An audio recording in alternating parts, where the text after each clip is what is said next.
15 जनवरी को थल सेना दिवस, 10 जनवरी को विश्व हास्य दिवस और इम्पोर्टेंट जो है राष्ट्रीय मतदाता दिवस है 25 जनवरी। 25 जनवरी को भारतीय पर्यटन दिवस भी है और 30 जनवरी को दो चीज है, कुष्ठ निवारण दिवस, लेप्रोसी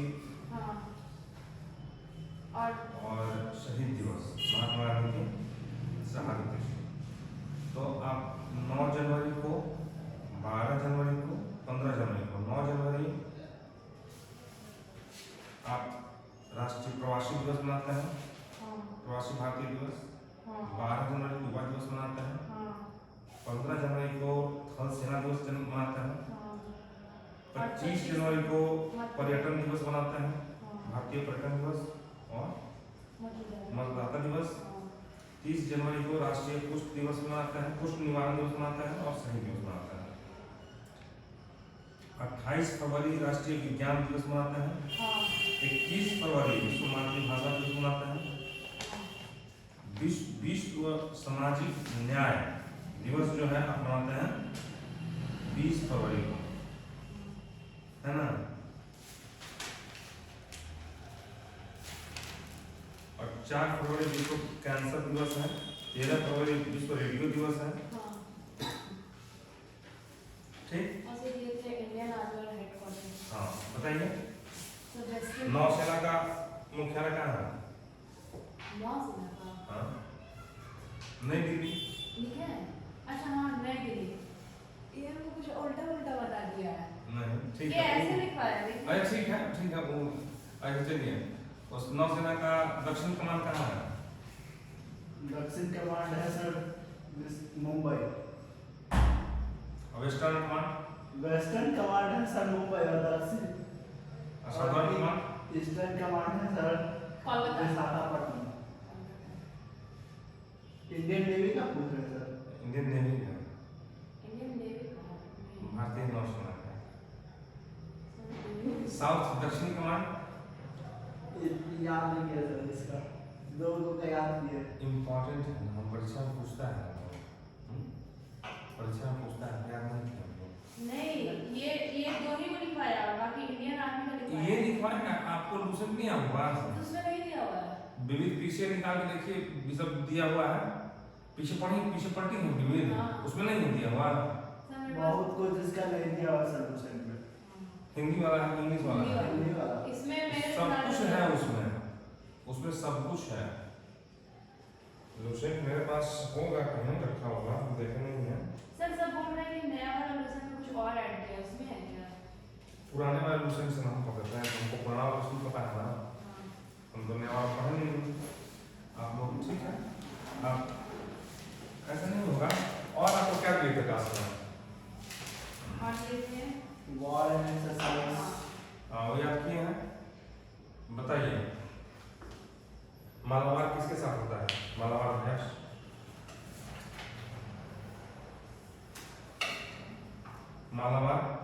मालाबार जो लिखवाया है सर, जो लिखे हैं सर उसमें हम जो लिखवाए हैं उसके अलावा भी तो आपको बोल के याद कीजिएगा।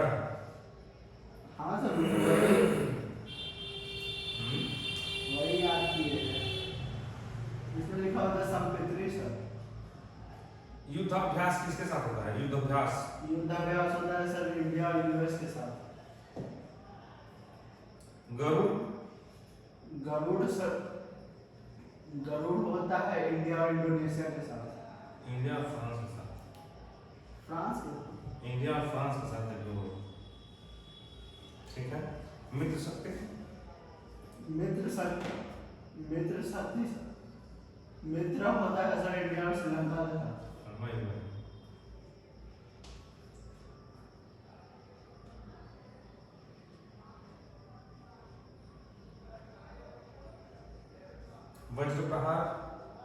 वज्र प्रहार इंडिया और यूएस। तुम कुछ नहीं याद किया संख्या।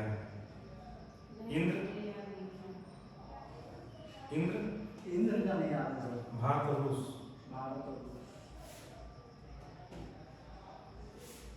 धर्म गार्जियन सर इंडिया और जापान। जीमैक्स जीमैक्स इंडिया और सिंगापुर। इधर जापान जापान। चलो ब्लूसेंट से पूछ लो। आप कहीं लूसेंट नहीं है, बहुत जगह दिया हुआ है, बहुत जगह मैक्सिमम है, आप इसको देखिएगा तब ना। नहीं हम ब्लूसेंट से ही लिखे हैं। लूसेंट से लिखे हैं, आपको बताइए क्या याद है लूसेंट से, बताइए। इंडियन आर्मी, हाँ इंडियन आर्मी हेडक्वार्टर्स। वो तो आर्मी हेडक्वार्टर्स को हम पूछ लिए, हम देख लिए, आपको याद किए कितना, और ये भी याद किए कितना हम देख लिए। आप युद्धाभ्यास भी याद नहीं किए, किस वजह से कब किसका युद्धाभ्यास होता है, क्यों नहीं याद किए, ये एग्जाम में पूछता है ना, ये इम्पोर्टेंट है। आप लोगों को हम ऑब्जेक्टिव कराते चल रहे हैं, क्यों, कि आपको आगे दिक्कत नहीं हो, अचानक से आपको ये नहीं हो कि हम ये नहीं याद किए हैं, वो नहीं पढ़ा है, समझ रहे हैं। तो आप तो ध्यान नहीं दे रहे हैं, ऐसा तो नहीं चलेगा, चलेगा ऐसे। सर थोड़ा सा याद करने वाला थोड़ा कम कर दीजिए। तो याद करने वाला आप कहाँ याद क्या कर रहे हैं, वो कमी है आपके हिसाब से, कमी है वो, आप याद कर रहे हैं, आप कहाँ याद कर रहे हैं, बोल रहे हैं कमी है, आप अपने से कम किए हुए हैं उसको, आप कम किए हुए हैं ना उसको, आप कहाँ याद किया है?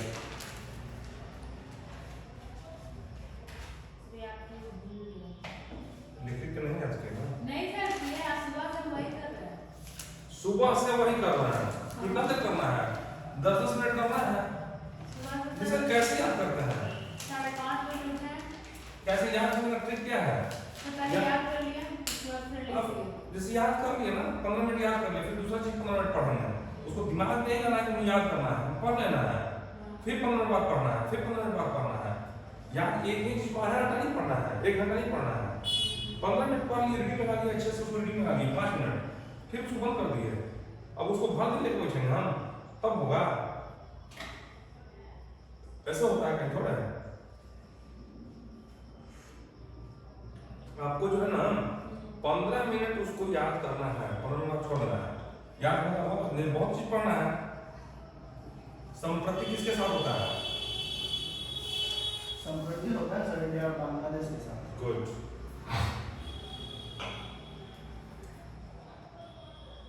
वरुण, वरुण का सर इंडिया और फ्रांस के साथ होता है, ठीक है ना, गरुड़ और वरुण दोनों फ्रांस के साथ होता है। गरुड़ और वरुण। हाँ, और अगर ऐसा है कि आप लोगों के पास मटेरियल नहीं है तो फिर हमको जेरॉक्स करा के देना पड़ेगा सर,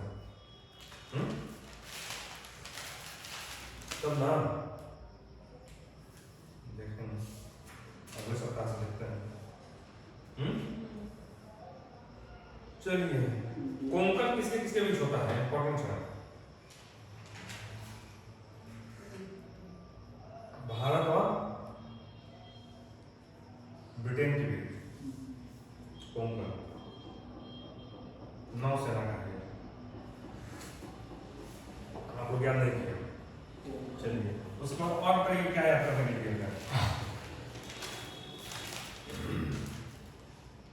बताइए क्या दिए थे सिंधिया? साइंस में। साइंस में याद किए? आविष्कार और बताइए याद किए हैं? याद किए हैं? बताइए क्या क्या याद किए? तुम बताइए। सर विटामिन का form. Vitamin A. Vitamin A का sir magnesium. Vitamin B. Vitamin B का विटामिन ए का sir McCollum. Vitamin B. Vitamin B का भी एमसी कॉलम। विटामिन सी हॉस्लेट। रक्त परिसंचरण, ब्लड सर्कुलेशन। ब्लड सर्कुलेशन का सर इसका सर याद किए थे ये क्लोरीन, ये सॉरी क्लोरोफिल। क्लोरो ठीक है, याद नहीं किए थे सर इसका साइंस का। और होम्योपैथी है नहीं मैम। उसके बाद और बताइए। और चेचक। स्मॉल फॉल का चिकन फॉल्स का था सर जेनर। इंसुलिन। नहीं याद किया सर इसका। ये सब बैठ के याद करना पड़ेगा। बैठ के याद किए थे सर। भूल गए। अभी याद आते हैं। भूल गए, अभी याद कर रहे थे। नहीं मैं याद किए थे हम सर। गाड़ी में कुछ सुना के आए थे सर। चलिए ठीक है, आप इसको फिर से आप नहीं याद एक हुआ बार देख लीजिए। देख लीजिएगा, ठीक। अब कोई दिक्कत नहीं है, लेकिन आप लोगों को पता चलना चाहिए कि हम कहाँ हैं। ये पता चलेगा कहाँ है तब सही रास्ते पे जाइएगा।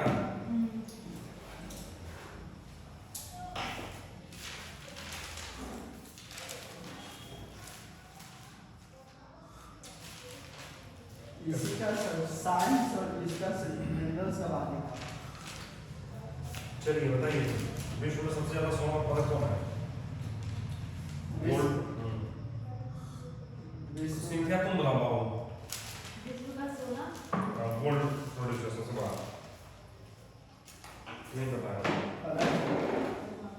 विश्व का सबसे बड़ा गोल्ड उत्पादक है चाइना, दूसरा ऑस्ट्रेलिया। चांदी। चांदी का तो नहीं पता। गोल्ड का उसका भी चाइना ही। तांबा।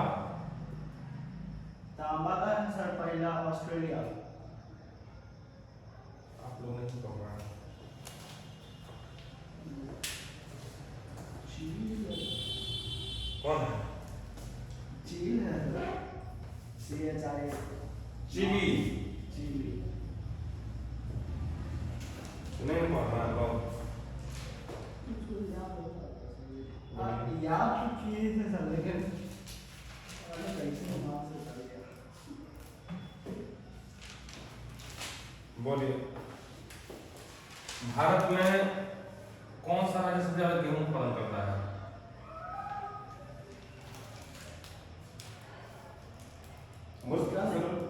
क्या सर? मिनरल्स क्यों बोलते हैं? Yes sir. तो भारत में लौह अयस्क का सबसे बड़ा उत्पादक कौन है? Iron iron ore. Bauxite. Bauxite sir Coimbatore. कौन राज्य से ज्यादा उत्पादन करता है बॉक्साइट? इसका नहीं ठीक से याद नहीं सर।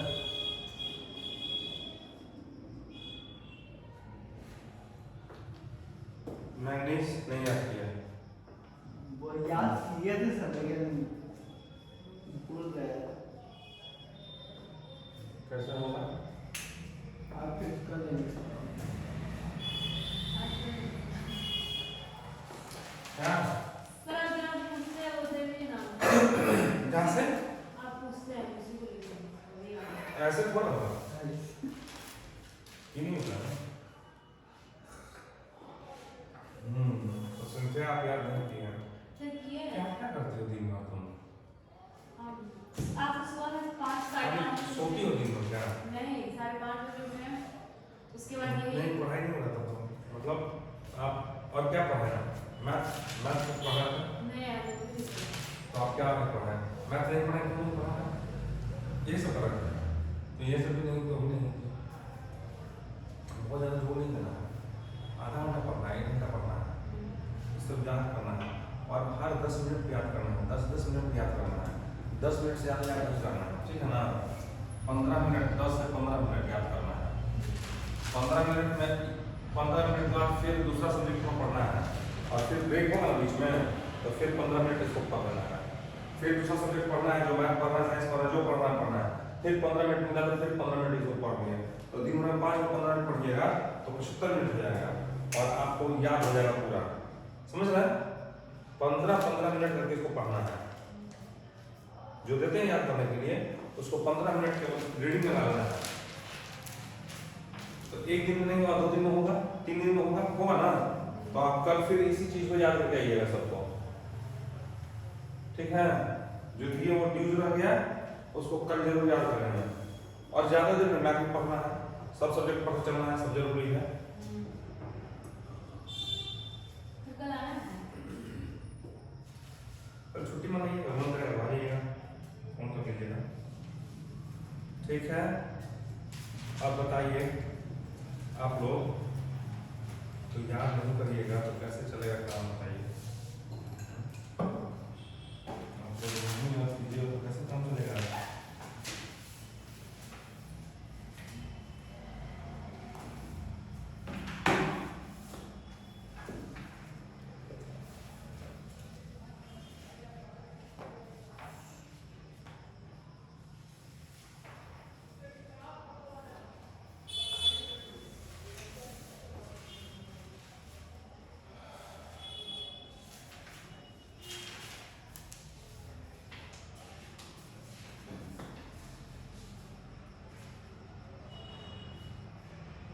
आज आपको दे रहे हैं एक चीज और,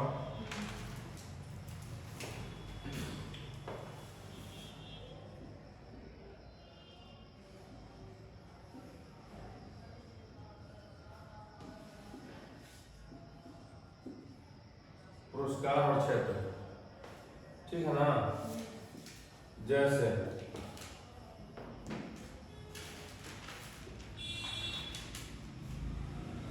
व्यास सम्मान, व्यास मान कैसा? व्यास सम्मान,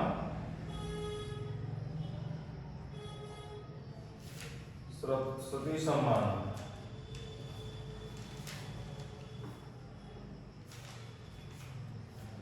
पुलित्जर सम्मान, रमन मैग्सेसे, समझ रहे हैं? ये किस क्षेत्र में बनता है? हाँ? है ना?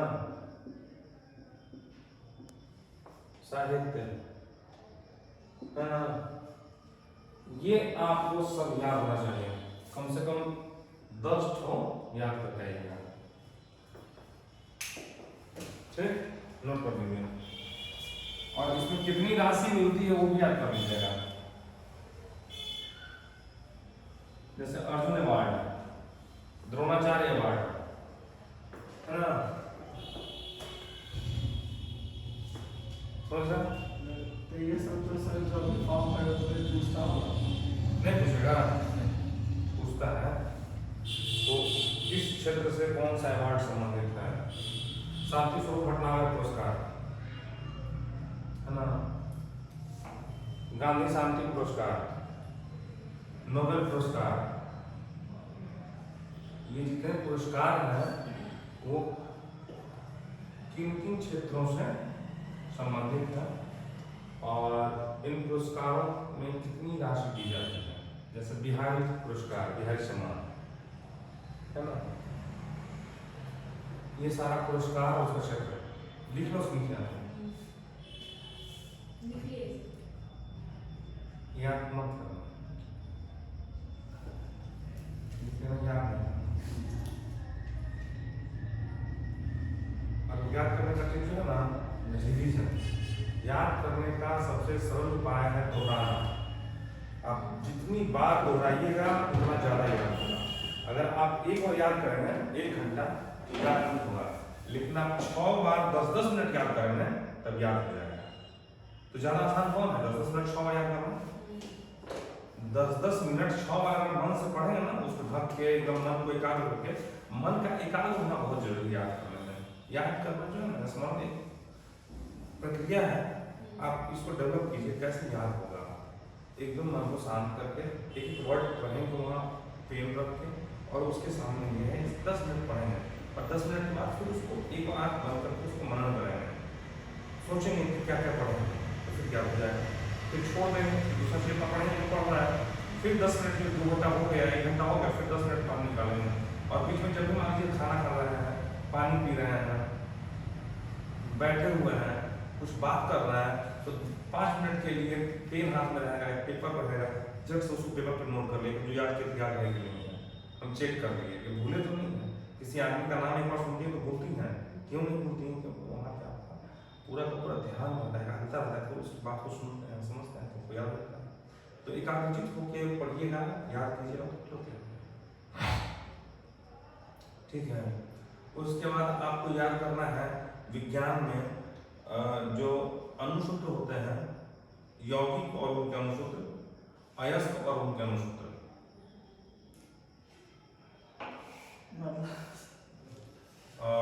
कंपाउंड और उसका जैसे CSU3 carbon and its compound, carbon and its compound. तो कंपाउंड जो है और उसका जो है उसको क्या बोलते हैं, न्यूमेरिक, उसको क्या बोलते हैं, जैसे मान लीजिए NH4Cl मौसादा है ना, केमिकल इक्वेशन, ठीक है ना। जैसे हाइड्रोक्लोरिक अम्ल HCl है ना, फिटकिरी K2SO4 Al2SO4 24 मॉलिक्यूल वाला है ना। याद है आपको, सुन दिया कुछ नहीं है ना। NO2 बताइए क्या है NO2? Nitrogen oxide, laughing gas. तो ये सब चीज़ आपको याद होना चाहिए। और जैसे बॉक्साइट का अनुसूत्र, बॉक्साइट क्या है, बहुत कुछ पूछता है, ये सब जरूर पूछता है, इसलिए इसको याद करना ही करना है। बहुत कुछ पूछता है, इसको याद करना है। पीरियोडिक टेबल पर पूछता है, पीरियोडिक टेबल याद है, पीरियोडिक टेबल याद है कि पीरियोडिक जो पीरियोडिक टेबल है उसमें लेफ्ट साइड बढ़ने पे धातुई गुण बढ़ता है, जो मेटेलिक जो उसका फीचर्स है वो बढ़ता है या घटता है। पीरियोडिक टेबल में लेफ्ट साइड में ऊपर जाने पे क्या होता है, नीचे जाने पे क्या होता है, कौन सा तत्व कहाँ पे रखा हुआ है ना। तो पीरियोडिक टेबल याद है, नहीं याद है, तो you should must read periodic table, है ना। तो आपको पीरियोडिक टेबल एक बार पढ़ना है। कल समय निकाल के 1 घंटा, आधा घंटा पीरियोडिक टेबल पढ़ेंगे समझ के। तो पीरियोडिक टेबल पढ़ लेना है। और कार्बन एंड इट्स कंपाउंड याद कर लेना है। जो अयस्क हैं, मिनरल्स हैं, उनका कंपाउंड जैसे हेमाटाइट, मैग्नेटाइट, बॉक्साइट है ना, सीडराइट, ठीक है। गैलेना किसका अयस्क है? इतना नहीं पढ़ेगा सर, याद नहीं किया इतना, कुछ याद है। तो अब आप समझ रहे हैं ना कि कहाँ पे आप हैं, समझ रहे हैं ना कि कितना याद, कितना पढ़ना है आपको। तो ये सब चीज आपको याद करना है। तो आप राइट नोट कीजिए कि आपको क्या क्या पढ़ना है। आपको पीरियोडिक टेबल पढ़ना है, आपको कंपाउंड पढ़ना है, मिनरल्स एंड मिनरल कोड और उसका उसको अनुसूत्र बोलते हैं, इंग्लिश में क्या वर्ड है उसके लिए एग्जैक्ट हम याद नहीं हो पा रहा, ठीक है। समझ नहीं आया?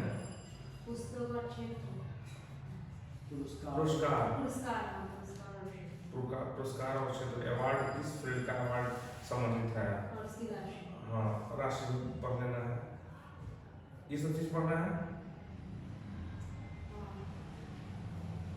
तुमको तेज होना है, तुमको जो अपने ऊपर टैग लगा हुआ है याद नहीं होता है, वो टैग हटाना है, उस टैग को हटा देना है। और तुमको तरीका बता रहा है कि 1 घंटा नहीं पढ़ना है, बैठ के उसको रटते नहीं रहना है, क्योंकि टाइम किल होता है उसमें। दिमाग में रहेगा वो याद नहीं होगा, दिमाग में चल रहा है कि अभी तो ये बात है और आप फिर वहाँ ध्यान नहीं, याद नहीं होगा। तो टाइम कम लीजिए, एकाग्रता ज़्यादा रखिए। ज़्यादा समय तक एकाग्र अगर नहीं हो सकता है तो कम समय में एकाग्र रहिए। 10 मिनट एकाग्र हो सकता है, 10 मिनट एकाग्र रहिए, 10 मिनट पढ़िए, बेकार घूम लीजिए। अगर नहीं पढ़ने का मन, एकाग्रता नहीं हो रहा तो घूम लीजिए 5 मिनट, बैठ के आप मेडिटेशन कर लीजिए। एकाग्रता के लिए सबसे जरूरी है मेडिटेशन। इसको बोलते हैं सुबह में मेडिटेशन कर दो, बोल दिया है, इससे कुछ नहीं होता है। मेडिटेशन कीजिए। मेडिटेशन जो है ना, मेडिटेशन आप देखिए और मेडिटेशन सीखिए कि कैसे मेडिटेशन होता है। मेडिटेशन से स्मरण शक्ति बहुत तेज बढ़ता है, एकाग्रता बहुत ज़्यादा होती है। कहीं भी मेडिटेशन का बहुत सारा वीडियो यूट्यूब पे मिल जाएगा और उसको कोशिश कीजिए, 10 मिनट कोशिश कीजिए, 5 मिनट, 2 मिनट ही कीजिए कोशिश, लेकिन per day you should must practice meditation. अगर आपको सफल होना है तो मेडिटेशन आप कीजिए, 5 मिनट कीजिए, 1 घंटा मेडिटेशन नहीं करना है, 5 मिनट्स इनफ है। 5 मिनट रोज कीजिए, मेडिटेशन आपको आएगा। ठीक है, बात समझ रही है? और अपने आप को डिम फील नहीं करना है, डल फील नहीं करना है, कभी भी कमजोर फील नहीं करना है। मान लीजिए हम आज याद नहीं किए हैं तो कोई जरूरत नहीं है कमजोर फील करें, कल याद कर लेंगे, कोई बात नहीं, लेकिन कल याद कर लेंगे, है ना? अपने अंदर में उत्साह को कम नहीं होना देना है। उत्साह अगर कम जाएगा ना तो फिर बड़ी बड़ी लड़ाई नहीं जीत जाते हैं। हारता हुआ लड़ाई में उत्साह से जीत जाता है। उत्साह बहुत जरूरी है जीवन में। अगर इनकरेजमेंट नहीं है, उत्साह नहीं है, तो जीवन में आप बहुत जल्दी सफलता नहीं मिलेगी। तो उत्साहित रहना है, एनर्जेटिक रहना है और हमेशा पॉजिटिव रहना है कि हम याद कर लेंगे, हम याद हो जाएगा, मेहनत करना है उसके लिए, उसको छोड़ नहीं देना है। जब भी पढ़ने का मन नहीं कर तभी पढ़ना है। ये सब बात जरूरी है कि जरूरी नहीं है? हम ऐसे ही बोल रहे हैं, क्या बोल? चलिए कॉन्स्टिट्यूशन पढ़िए आप लोग, थोड़ा सा ध्यान से याद करके आया कीजिए, जो देते हैं उसको याद कीजिए, क्योंकि बहुत कुछ पढ़ना और याद करना है। 2 साल समय है, इसका ये मतलब नहीं है कि ऐसे ही गंवा देना है। और हम जो पढ़ा रहे हैं वो एग्जाम में पूछेगा, जैसे डिजीज है और इट्स बैक्टीरिया है, वायरस, प्रोटोजोआ डिजीज है और डिफिशियंसीज है, न्यूट्रिशंस है एंड इट्स सोर्सेज है, सॉइल है एंड इट्स कंपाउंड है, ठीक है, रेस्पिरेटरी सिस्टम है, पूरा का पूरा प्लांट्स एंड लिविंग एनिमल्स में वो सारा है, कोशिका है, सेल है, सब पढ़ना है, ब्लड है, आईज है, ईयर है, ब्रेन है, पूरा का डाइजेस्टिव सिस्टम है, पूरा बोन सिस्टम है, सारा कुछ पढ़ना है। ठीक, तो ये सारी चीज पढ़ने हैं आपको। और कॉन्स्टिट्यूशन पढ़ना है, ज्योग्राफी पढ़ना है, हिस्ट्री पढ़ना है, कोई भी ऐसा सब्जेक्ट और टॉपिक नहीं पढ़ना है। उसके अलावा आपको प्रतिदिन जो है जीएस पढ़ना है, करंट अफेयर्स पढ़ना है। तो पढ़ना है तो 10 घंटे से कम तो पढ़ने में काम चलेगा। 2 साल 10 घंटे पढ़ लो, कुछ किया तुम कैप लगाओ ऑफिसर का, ठीक है? हाँ? ये बात यकीन जानो, अगर तुम 10 घंटे रोज पढ़ ली, 2 साल के बाद तुम फर्स्ट चांस में क्वालिफाई करोगे पीसीएस एग्जाम। और उस समय तुम्हारे अंदर फायर होगा, तुम अभी बहुत ये डाउन फोल्डर बैठती हो ना, तुम नहीं करेगा। चलो, अनुच्छेद 25 क्या करता है अब बताओ? अनुच्छेद 25 सिंथिया, गेंद आपके तरफ है, बोलिए। बल्ला हमारे मारना है सर। बोलिए। अनुच्छेद 25 क्या कहता है? बोलिए। नहीं देखी है? देखी भी नहीं तो देखें हम पढ़ेंगे। अनुच्छेद 25 क्या कहता है? धर्म की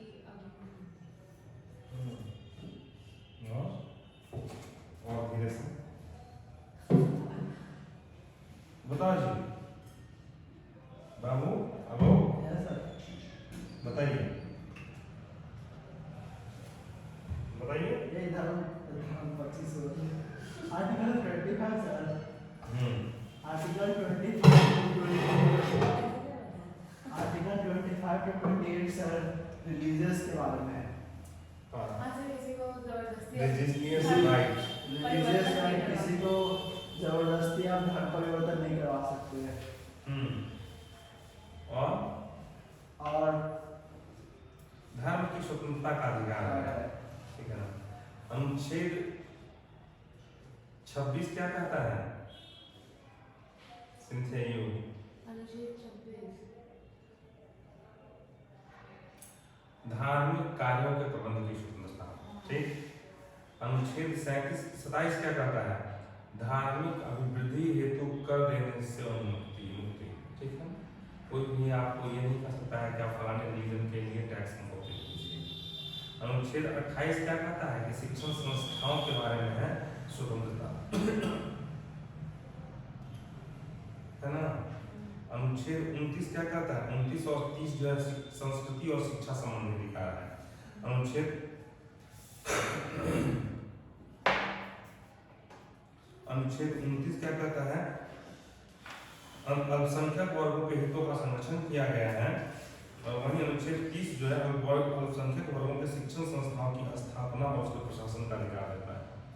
अनुच्छेद 29 जो है भारत के प्रत्येक नागरिक को जिसकी अपनी विशेष भाषा है, लैंग्वेज है, स्क्रिप्ट है, कल्चर है, उसे बनाए रखने का अधिकार देता है।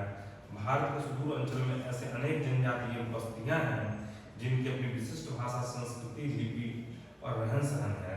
उनकी सुरक्षा भारत की सांस्कृतिक विविधता बनाए रखने के लिए आवश्यक है।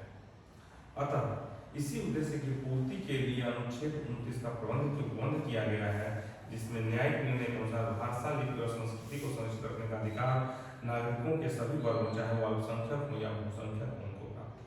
अनुच्छेद 29, ठीक है। अनुच्छेद 29 क्या कहता है कि अपनी विशेष भाषा, लिपि और संस्कृति को बचाए रखने, बनाए रखने, संरक्षित रखने, बढ़ाने के अधिकार। अनुच्छेद 29 जो है शिक्षण संस्थाओं में प्रवेश के अधिकार के बारे में है। अनुच्छेद 29 का 2, जिसमें राज्य ऐसी किसी भी शिक्षण संस्था जो राज्य द्वारा पोषित है, राज्य निधि से चलाई जा रही है, उस किसी नागरिक को प्रवेश देने से केवल धर्म, मूल, वंश, जाति के आधार पर, भाषा के आधार पर उसको वर्जित नहीं कर सकता, रोका नहीं कर सकता है, वंचित नहीं कर सकता है। अनुच्छेद 29 जो है शिक्षण संस्थाओं की स्थापना का प्रबंध भी करता है। भाषा, लिपि और संस्कृति को संरक्षित करने का अधिकार है, ये सब चीज तो है। अच्छा, शिक्षण संस्थाओं की स्थापना की बात करता है अनुच्छेद 30। अनुच्छेद 30 के अंतर्गत शिक्षण संस्थाएं स्थापित करने में संचालित करने का अधिकार दिया है। ये इम्पोर्टेंट है, तो इम्पोर्टेंट अनुच्छेद 29-30 जो है वो शिक्षण संस्थाओं को स्थापित करने, चलाने इत्यादि का अधिकार है। अनुच्छेद 30 में धर्म पर भाषा या धर्म पर आधारित सभी अल्पसंख्यक वर्गों को अपनी रुचि की शिक्षण संस्थाओं की स्थापना, प्रशासन का अधिकार होगा,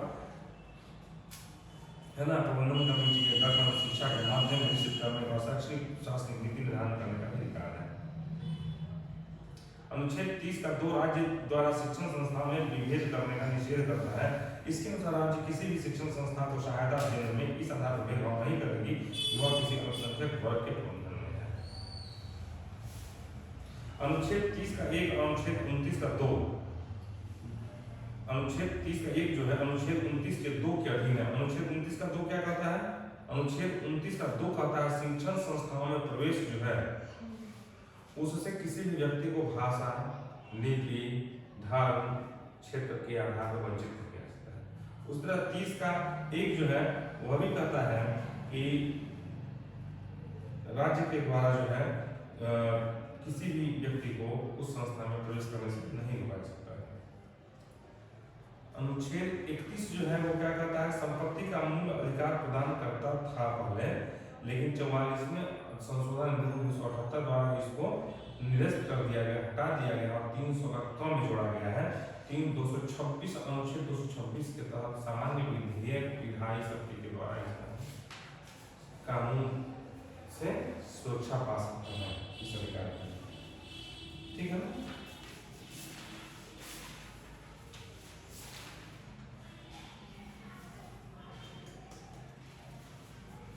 संवैधानिक उपचारों का अधिकार किसमें है? उपचारों का अधिकार अनुच्छेद 32। अगर आपको किसी भी मूल अधिकार का हानि हुआ है तो आप जो है सुप्रीम कोर्ट या हाई कोर्ट का द्वारा उठा सकते हैं।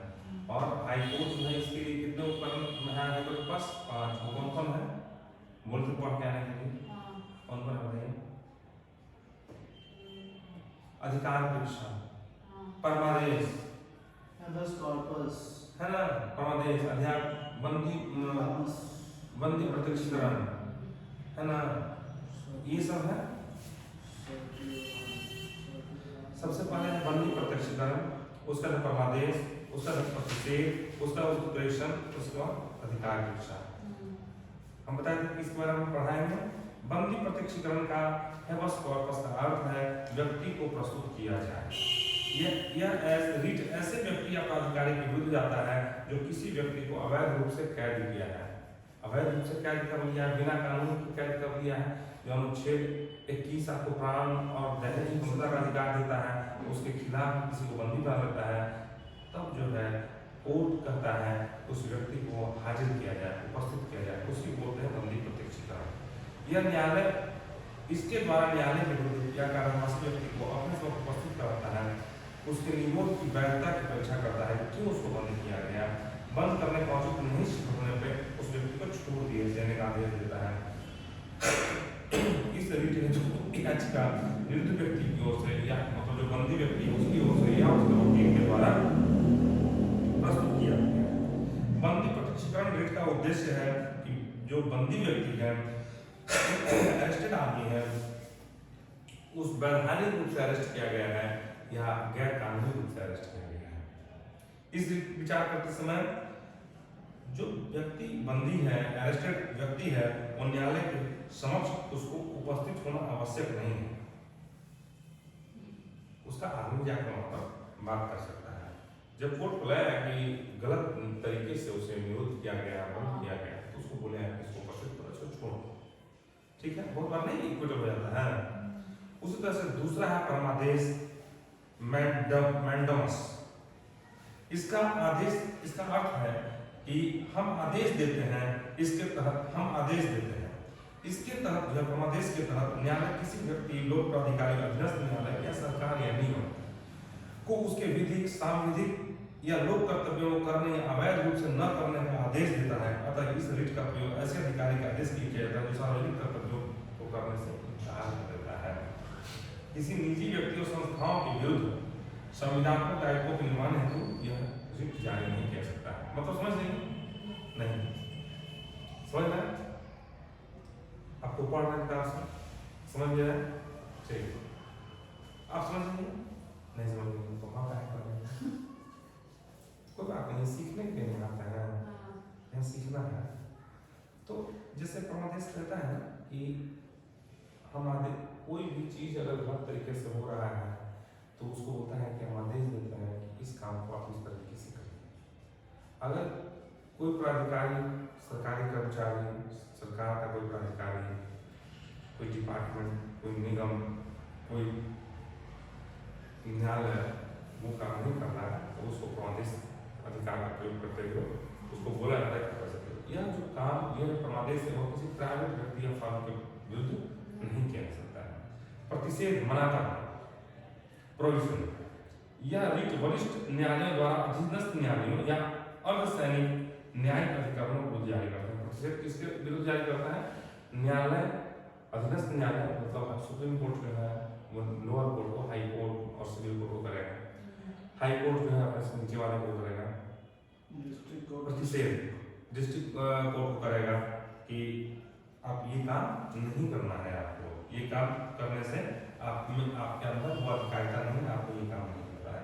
कनिष्ठ न्यायालय या अधिकारिता को अपनी विधिक सीमा, जो उसका कानूनी जो लिमिट है उसके बियॉन्ड जाने से मना करता है, प्रतिषेध करता है और उसको प्राकृतिक न्याय उल्लंघन से रोकता है।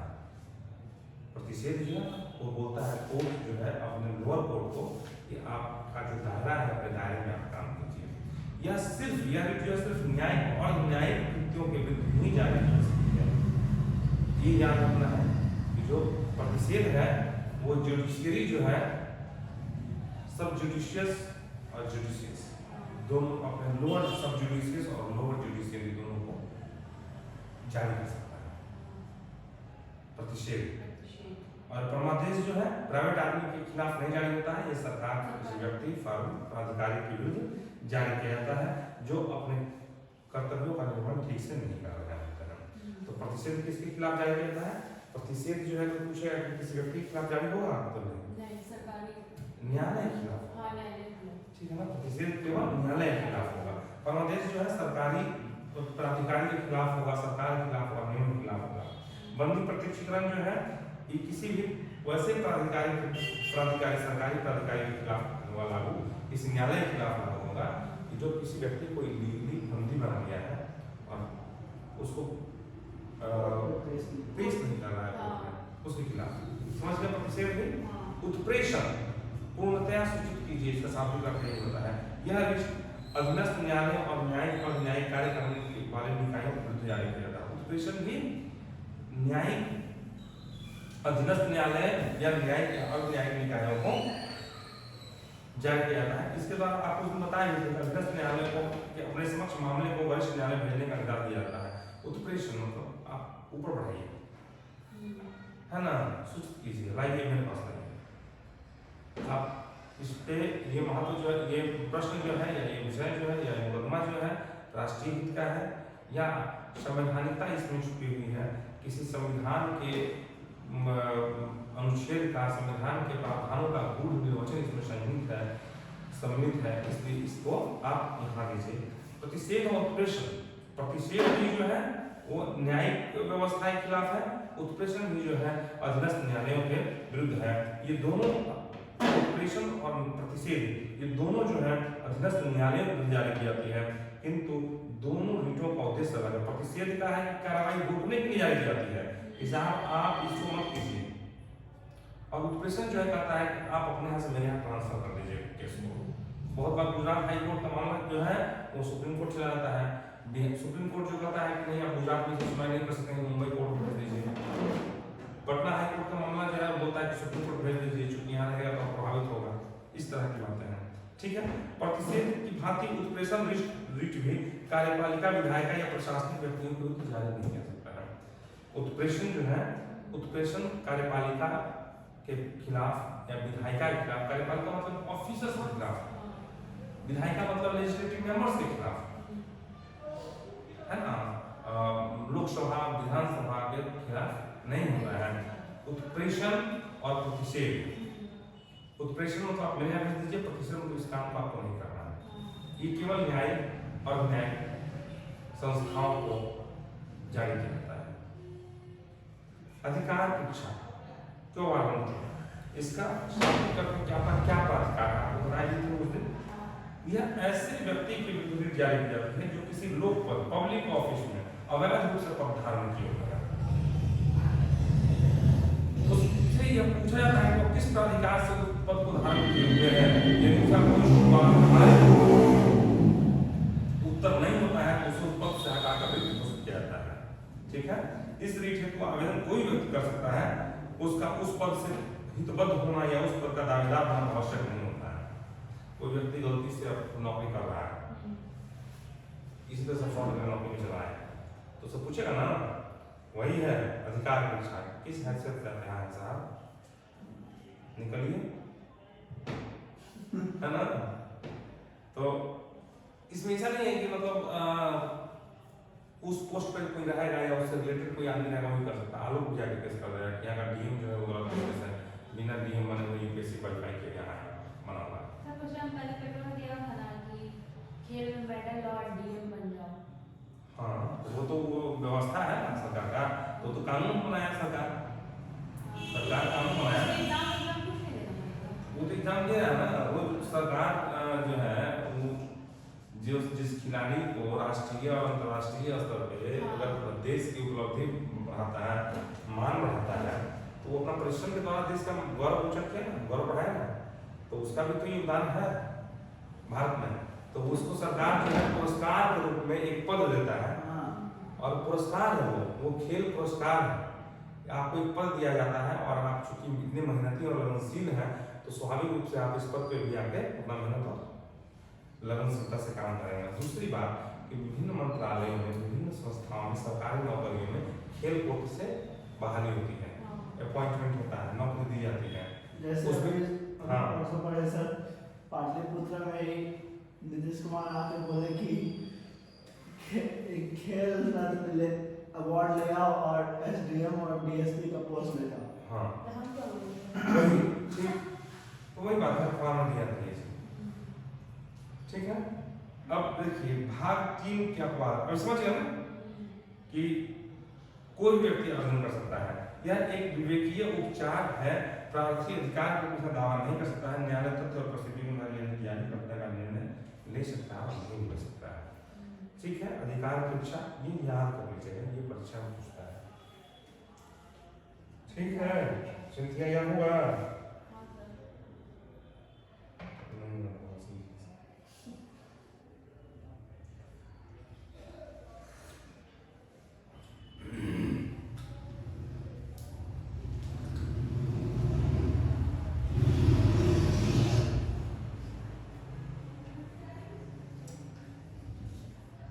संविधान के अनुच्छेद 33 में संविधान के भाग 3 के अपवाद गठित करता है। अनुच्छेद 13 का 2 उपबंधित करता है कि राज्य ऐसी कोई विधि नहीं बनाएगा जो भाग 3 के द्वारा प्रदत्त मूल अधिकारों को छीनती है या न्यूनतम करती है। अनुच्छेद 13 किंतु 33 संसद को यह शक्ति प्रदान करती है कि कुछ विशिष्ट परिस्थिति, कुछ विशिष्ट वर्गों के संबंध में विशिष्ट प्रयोजनों की पूर्ति हेतु मूल अधिकारों को निर्बंधित करेगा, निराकृत करने वाली विधि बना सकती है।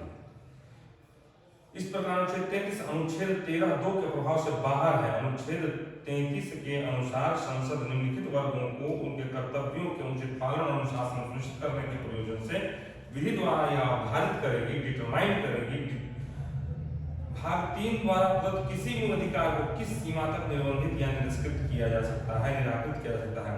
सशस्त्र बलों के सदस्यों को, लोक व्यवस्था के दायित्वहीन बल के सदस्यों को, इंटेलिजेंस ब्यूरो और संबंधी अन्य संगठनों में नियुक्त व्यक्तियों को, इन सबको जो है मूल अधिकार जो है दूसरे तरीके से मिलेगा। ऐसा नहीं है कि हमको अभिव्यक्ति का अधिकार है और आप इंटेलिजेंस में है और लाके माइक पे आप पूरा डिस्क्लोज कर दीजिए जितना सूचना है, तो वो कहा कि मेरा मूल अधिकार है, तो वहाँ पे इसमें अनुच्छेद 33 लागू होता है। ये आप सैन्य बल से हैं, आसूचना से हैं, इंटेलिजेंस से हैं, सशस्त्र बल के हैं, लोक व्यवस्था में हैं, ठीक है ना, दूरसंचार प्रणाली में आप उस तरह के पद पे नियोजित हैं। तो इस तरह का बात जो है संसद को प्राप्त है अनुच्छेद 33 में कि वह निर्धारित करेगा कि हमको कैसा कानून बनाना है। यह केवल संसद को दिया गया कानून बनाने की शक्ति, विधानमंडलों को कानून बनाने की शक्ति इस पर नहीं है। जब सेना का शासन लागू होता है उस समय क्या होता है, अनुच्छेद 34 कहता है कि भारत के किसी राज्य क्षेत्र में सेना विधि, मार्शल लॉ, ठीक है, मार्शल लॉ लागू होने पर संसद की विधि बनाने की शक्ति के बारे में है। इसके अनुसार जब मार्शल लॉ लागू होगा तो इसके अनुसार भारत के किसी भाग में सेना विधि लागू हो या तथा किसी सरकारी कर्मचारी या प्राइवेट व्यक्ति को व्यवस्था बनाए रखने के लिए कोई कार्य किया है तो संसद विधि द्वारा उसकी क्षतिपूर्ति कर सकती है। इस दौरान ऐसे क्षेत्र में सेना विधि के अधीन पारित दंडादेश, दिए गए दंड, आदेश समापन, फॉरफिट या किए गए अन्य कार्य को विधि मान्य कर सकती है। समझ रहे हैं? संसद द्वारा इस हेतु नियुक्त विधि को इस आधार पर न्यायालय में चुनौती नहीं जाती है कि वो मूल अधिकारों का उल्लंघन करेगी। अगर आपातकाल लागू होता है तो सेना जो आदेश पारित करता है, सेना जो कार्रवाई करता है, उसको न्यायालय में चुनौती नहीं दे सकती है। न्यायालय में चुनौती और 20 और 21 को दिया सकता है, उसका उल्लंघन होना चाहिए। अनुच्छेद 35 के अंतर्गत संसद से अपेक्षा की गई है कि वह उन कार्यों के लिए जिन्हें भाग 3 के अंतर्गत अपराध घोषित किया गया, अनुच्छेद 17 और 23। अनुच्छेद 23 क्या है? सर अनुच्छेद 23 है विधि 23-24 ह्यूमन ट्रैफिकिंग, 23 शोषण के अधिकार, शोषण के विरुद्ध अधिकार, 24 महिलाओं और बालकों का, बच्चों के, है ना, जोखिमपूर्ण कार्यों में नियोजन। 17 अनुच्छेद 17 अनटचेबिलिटी, अबॉलिश अनटचेबिलिटी, अस्पृश्यता। कांड। तो संसद से अपेक्षा की गई है कि जिन्हें भाग 3 के अंतर्गत अपराध घोषित किया गया है, अपराध किसको घोषित किया गया है? 17 और 23 को। ठीक है, शोषण के विरुद्ध अधिकार जो है उसको अस्पृश्यता 2324 विधि बनाएगी, दंड विहित करने की विधि बनाएगी। और यह स्पष्ट किया गया है अनुच्छेद 16 का 3। अनुच्छेद 16 क्या कहता है? अनुच्छेद 16 नियोजन में अवसर की समानता, नियोजन में अवसर की समानता। 32 का 2, 32 का 3, 32 क्या है बताइए? पढ़ा 32 क्या है? 32 क्या है बताइए? विशेष संवैधानिक उपचारों के प्रबंध का कहाँ भूल जा रहे हो? कहाँ तुम लोग का दिमाग नहीं स्थिर है? 33 और 34 के अंतर्गत विहित विषयों पर और भाग 3 के अधीन घोषित अपराध हेतु दंड विहित करने की, विधि बनाने की, कानून बनाने की शक्ति सिर्फ संसद को होगी, राज्य विधानमंडलों को नहीं होगी। अनुच्छेद 35 कहता है, अनुच्छेद 35 कहता है कि अनुच्छेद 13 व अनुच्छेद 23, अनुच्छेद 16 का 3, अनुच्छेद 32, 33, 34 के अंतर्गत जो दंड देने के लिए विधि बनाने का अधिकार है वह केवल संसद को होगा, विधानमंडलों को नहीं होगा। स्टेट नहीं बना सकती है संसद को उसे। इस प्रकार अनुच्छेद 35 के तहत निर्दिष्ट विषयों में राज्य की अधिकारिता को वर्जित करते हुए केवल संसद को विधि बनाने की शक्ति प्रदान की गई है। लॉ अनुसार संसद में बनता, लॉ अनुसार संसद में बनता।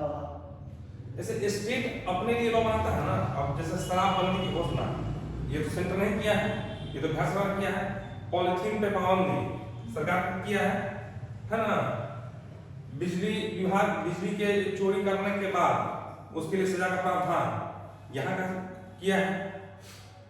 जो राज्य के अंतर्गत बालू उत्खनन जो है खान अधिनियम के तहत जो काम हो रहा है, अगर कोई बालू चोरी करके बेचता है तो संसद तो नहीं कर रहा है। कृषि से संबंधित हमको क्या टैक्स लेना है तो उसमें तो संसद नहीं कुछ कर रहा है। तो दो बातें हैं, एक संघ सूची और एक राज्य सूची और एक समवर्ती सूची। जब आपको हम पढ़ाएंगे सूची तो राज्य सूची, संघ सूची और समवर्ती सूची। राज्य सूची का मतलब है कि वैसे विषय दिए गए हैं जिन पे राज्यों को कानून बनाने का अधिकार है। संघ सूची का मतलब है कि वो विषय जिन पे संघ को, सेंटर को, संसद को कानून बनाने का अधिकार है। और समवर्ती सूची उन विषयों को कहा गया है कि जिनमें दोनों संसद या राज्य विधानमंडल कानून बना सकते हैं। लेकिन जब एक ही विषय पर संसद भी कानून बनाएंगे, विधि बनाएगी और राज्य विधानमंडल भी विधि बनाएंगे, उस दशा में राज्य द्वारा निर्मित विधि जो है वह अप्रभावी होगी और केंद्र द्वारा जो विधि बनाई गई है संसद में वही लागू होगी, है ना।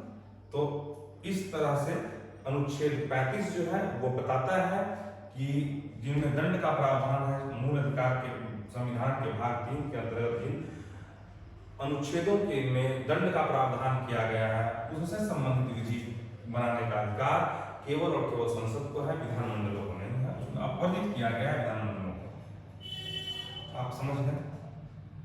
क्लियर है? क्लियर हुआ नहीं हुआ? चलिए बड़ा बता दीजिए। जैसे देखिए अनुच्छेद 35 जो है ना, अब क्या संघ सूची, राज्य सूची और समवर्ती सूची यही ना। तो संघ सूची में कुछ विषय दिए गए हैं, आपको मिल जाएगा। जैसे सेना, विदेश, इंटेलिजेंस, बैंकिंग, वित्त, विदेश संबंध, वित्त, रेलवे इत्यादि विषयों से संबंधित जो है, जैसे ऐसे विषयों से संबंधित कानून बनाने का अधिकार सेंटर को है। लेकिन कृषि, स्वास्थ्य, जन कल्याण आदि विषयों पे अधिकार जो है राज्यों को दिया गया है।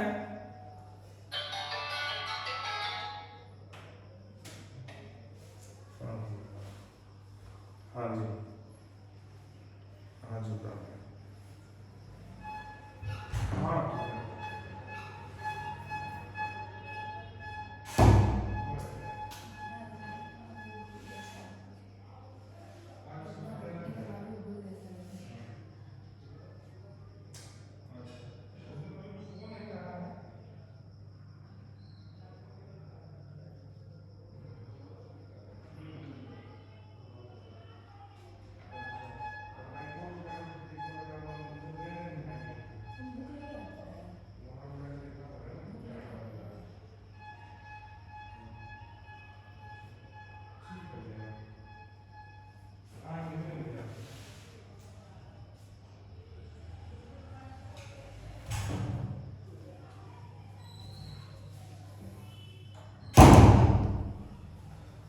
तो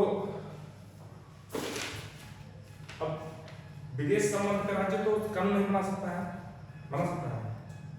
रेलवे पे स्टेट तो कानून नहीं बना सकता है। नहीं। तो संचार व्यवस्था पे तो कानून नहीं बना सकता है विभाग, ये राज्य सरकार। तो ये जो सारे मुद्दे हैं वो सेंट्रल के अंदर हैं, तो ये सब सूची में रखा गया है। उसी तरह से राज्य सूची के विषय है, राज्य सूची के विषय है, राज्य सूची जैसे कृषि है। अब यहाँ पर लैंड रेवेन्यू कितना लेना है वो सेंटर तो तय नहीं करेगा। बिजनेस यहाँ का जो दुकान प्रतिष्ठान अधिनियम है वो संसद तय नहीं करेगा।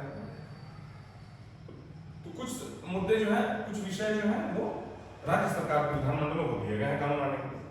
लेकिन नदियों के जल का बंटवारा दो राज्यों के बीच हो रहा है, राज्य भी कानून बनाते हैं उस पर और सेंटर भी कानून बनाती है। सेंटर के द्वारा बनाया गया कानून लागू होता है, माना जाता है।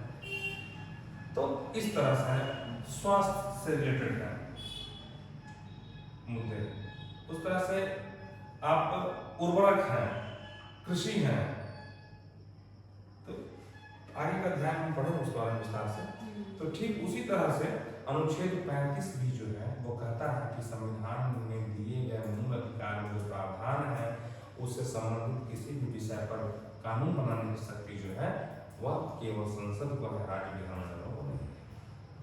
ठीक है, तो आज का इंपॉर्टेंट टॉपिक क्या क्या है?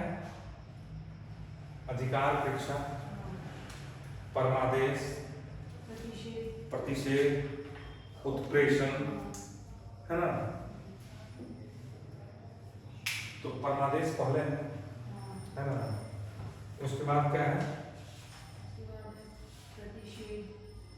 बंदी प्रत्यक्षीकरण पहले है, सॉरी। उसके बाद परमादेश, फिर प्रतिषेध, फिर उत्प्रेषण, अधिकार परीक्षा, है ना।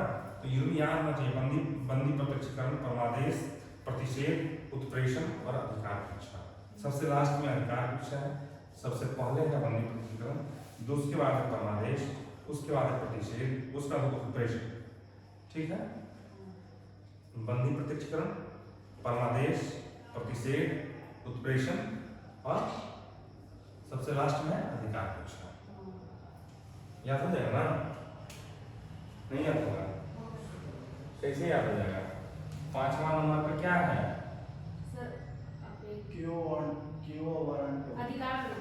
अधिकार परीक्षा। ये सरकारी पद पर आसीन किसी व्यक्ति के विरुद्ध जारी या जा सकता। और 1 नंबर में क्या है? बंदी प्रत्यक्षीकरण।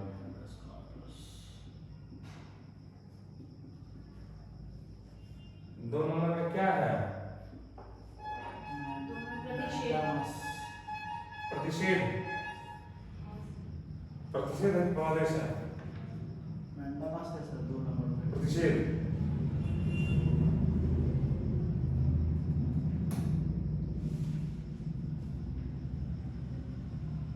परमादेश।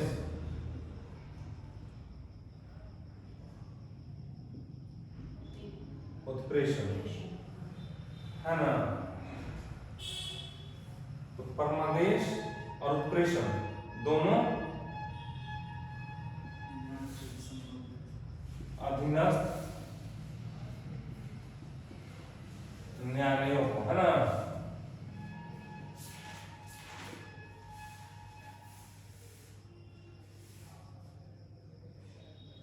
प्रतिषेध और बंदी प्रत्यक्षीकरण। प्रतिषेध क्या करता है? कोई भी कानूनी जो गलत तरीके से चल रहा है उसको रोकने के लिए करता है। तो ये तीनों पांचों याद कर लीजिएगा, अच्छे से लिख के याद कीजिएगा, ठीक है ना।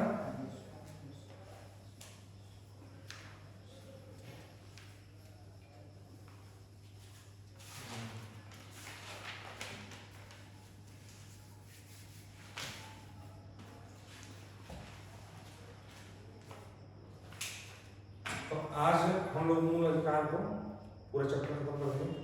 चलिए अब आप हमको बताइए कि प्रस्तावना याद किए हैं प्रेमस प्रस्तावना हम भारत के लोग भारत को एक संपूर्ण रूप से संपन्न समाजवादी मंत्रित्व लोकतंत्र गणराज्य बनाने के लिए याद किए पूरा पढ़ी ही नहीं उसको बैठ कर 2 बार पढ़ी 2 बार पढ़ी उसको रीडिंग लगाई है रीडिंग लगाया है रीडिंग लगाई नहीं लगाई रीडिंग लगाने में लगा तो 5 मिनट रीडिंग लगाएगा 5 मिनट रीडिंग होना चाहिए याद हो जाता 5 मिनट सुबह में 5 मिनट दोपहर 5 मिनट शाम 3 मिनट में याद हो उसको क्या करना हमको क्या करना है याद है हाँ आपको याद है तो देख लेते हैं बोल क्या करना है ठीक है ना बोल के 4 बार क्या करना है फिर इसको बंद करते हैं सब बड़े से सुप्रीम कोर्ट पढ़ाएंगे अच्छा सुप्रीम कोर्ट पढ़ाएंगे ये बच गया था है ना तो आज तो टाइम खत्म हो गया आपका सुप्रीम कोर्ट वाला अब तो 8 बजने वाला है तो कल ही कर लीजिएगा सर हिस्ट्री कब कर रहे हैं और हिस्ट्री को कब कीजिएगा छुट्टी नहीं करेगा क्योंकि सिंधिया बोल रही है छुट्टी करने के लिए छुट्टी नहीं करेंगे कल आना है तो क्यों छुट्टी करना है कहीं जाना है तो नहीं याद करने के लिए छुट्टी नहीं मिलेगा याद तो उसी में करना होगा याद दिन में करना है शाम याद करने की जरूरत है दिन में क्या करेंगे शाम याद करने के आने टाइम दिन याद कीजिए सुबह में याद आई वेरी बैड है क्या सर वेरी बैड हैबिट छुट्टी करना और ये कर देता है ये नहीं लेना है इन्फेक्शन ठीक है ना इसको इसमें लगाता है कोई तो आपके हाथ में आ गया आपको लग जाएगा सिंपली उसको असिस्ट करेंगे और आपके हाथ में आएगा तो आप लोग लीजिएगा समझ रहे हैं ना तो बैठ जाइए इसको ठीक करना चलिए तो अब हम लोग को उच्चतम न्यायालय पढ़ेंगे आपका विचार है और सिंधिया तुम्हारा क्या मन है क्या सुप्रीम कोर्ट पढ़ना है देखिए हमको याद नहीं था क्या सुप्रीम कोर्ट पढ़ने में बोले थे याद आगे बोले थे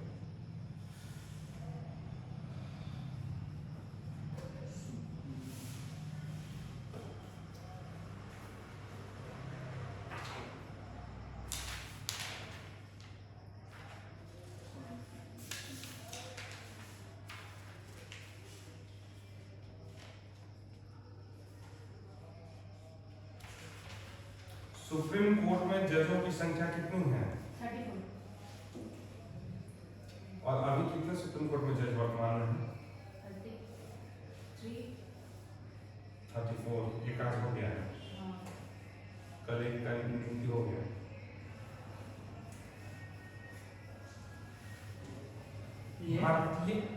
भारतीय शासन प्रणाली में तीसरा आधार स्तंभ जो है न्यायपालिका है विधायिका कार्यपालिका और न्यायपालिका जो है तीसरा पिलर है तीसरा आधार स्तंभ है भारत की शासन प्रणाली क्या है संघीय है किंतु न्यायपालिका जो है एकीकृत है इंटीग्रेटेड है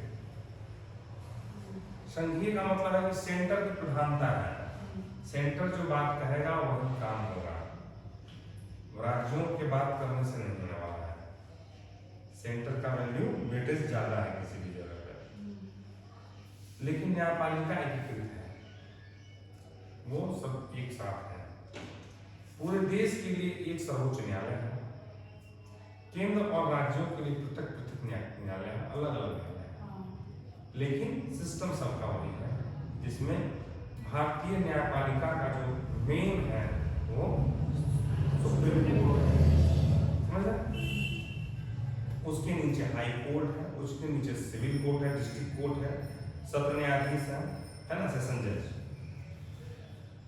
जिले का सर्वोच्च अधिकारी कौन होता है सेशन जज जो होता है वही होता है डिस्ट्रिक्ट जज है ना जिला न्यायाधीश तब आपराधिक मामलों की सुनवाई करते हैं जब सत्र न्यायाधीश तब वह सत्र न्यायाधीश कहलाता है डिस्ट्रिक्ट जज जब है न्यायिक क्रिमिनल मामला का जो सुनवाई करता है तब उसको सत्र न्यायाधीश कहते हैं सेशन जज होता है ठीक है ना जब सिविल मामले की सुनवाई करता है तो उसको डिस्ट्रिक्ट जज बोलते हैं समझ रहे सिविल केसेस की सुनवाई करता है वो डिस्ट्रिक्ट जज है लेकिन वही व्यक्ति, वही पोस्ट पर का व्यक्ति जब क्रिमिनल मामले की सुनवाई करता है तो वो सेशन जज कहलाता है। ठीक है। जिले में जिला एवं सत्र न्यायाधीश के नीचे सिविल और आपराधिक मामलों के लिए देखने के अलग अलग मजिस्ट्रेट होते हैं। मजिस्ट्रेट जैसे डिस्ट्रिक्ट मजिस्ट्रेट डीएम साहब होता है, एसडीएम होता है, और बहुत सारे मजिस्ट्रेट होते हैं जिनको बनाया जाता है। आपराधिक मामलों को देखने के लिए न्यायिक मजिस्ट्रेट होते हैं, और सिविल मामलों को देखने के लिए मुंसिफ मजिस्ट्रेट या सिविल जज होते हैं। जो मुंसिफ जज होते हैं ना, सिविल मामले होते हैं। और आपराधिक मामले देखते हैं न्यायिक मजिस्ट्रेट होता है, जुडिशियल मजिस्ट्रेट। न्यायिक मजिस्ट्रेटों का मुख्य न्यायिक मजिस्ट्रेट होता है। न्यायिक मजिस्ट्रेट का जो हेड होता है वो सीजीएम होता है, chief judicial magistrate. Judicial magistrate होता है आपराधिक मामले देखते हैं। सीजीएम चीफ जुडिशियल मजिस्ट्रेट, और सीजे होता है चीफ जस्टिस। कुछ राज्य जो है पंचायतों का भी गठन किए हैं, पंचायत न्यायालय का, जिसमें सरपंच होता है, ग्राम अदालत है, ग्राम कचहरी है ना। ऐसा पहला राज्य उत्तर प्रदेश है जिसने 1947 के अधिनियम के तहत न्याय पंचायत का गठन किया है। ठीक है, ये बात आप समझ रहे हैं? आप समझ रहे? संविधान के भाग 5 में, संविधान के किस भाग में सर्वोच्च न्यायालय की व्यवस्था है? संविधान के भाग 5 में अनुच्छेद 124 से लेकर 147 तक, अनुच्छेद 124 से अनुच्छेद 147, और उसको उच्च न्यायालय 214 में है। 124 से 147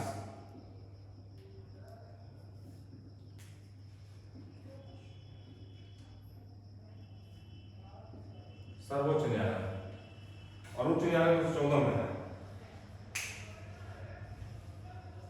और भाग 5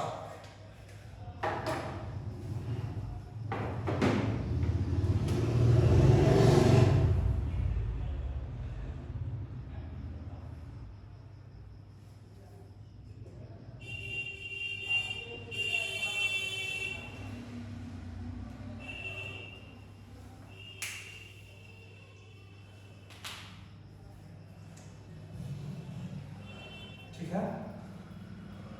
भाग 5 अनुच्छेद 14 से 214 से लेके 124 से लेके 147।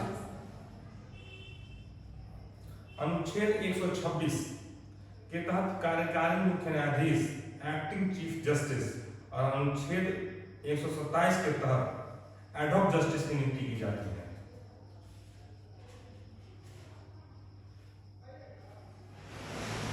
अनुच्छेद 129 कहता है उच्चतम न्यायालय जो है एक अभिलेख न्यायालय है। उच्चतम न्यायालय क्या है? अभिलेख न्यायालय, कोर्ट ऑफ रिकॉर्ड्स। इसकी जो भी संस्तुतियां होगी, इसके जो भी जजमेंट होंगे, इनके जो भी रिकमेंडेशन होंगे, उनको लेखबद्ध किया जाएगा, उनको लिखा जाएगा और एज ए रिकॉर्ड रखा जाएगा। जब कभी उस तरह के मामले पुनः उठेंगे तो उनका रेफरेंस दिया जाएगा। इसको बोलते हैं अभिलेख न्यायालय। तो सुप्रीम कोर्ट एक अभिलेख न्यायालय है, यह अनुच्छेद 129 में दिया गया है, घोषित किया गया है।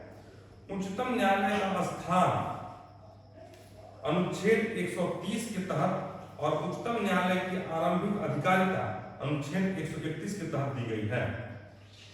अनुच्छेद 136 अपील के लिए उच्चतम न्यायालय की विशेष इजाजत, और अनुच्छेद 137 उच्चतम न्यायालय के पुनर्विलोकन की शक्ति के बारे में है। अनुच्छेद 137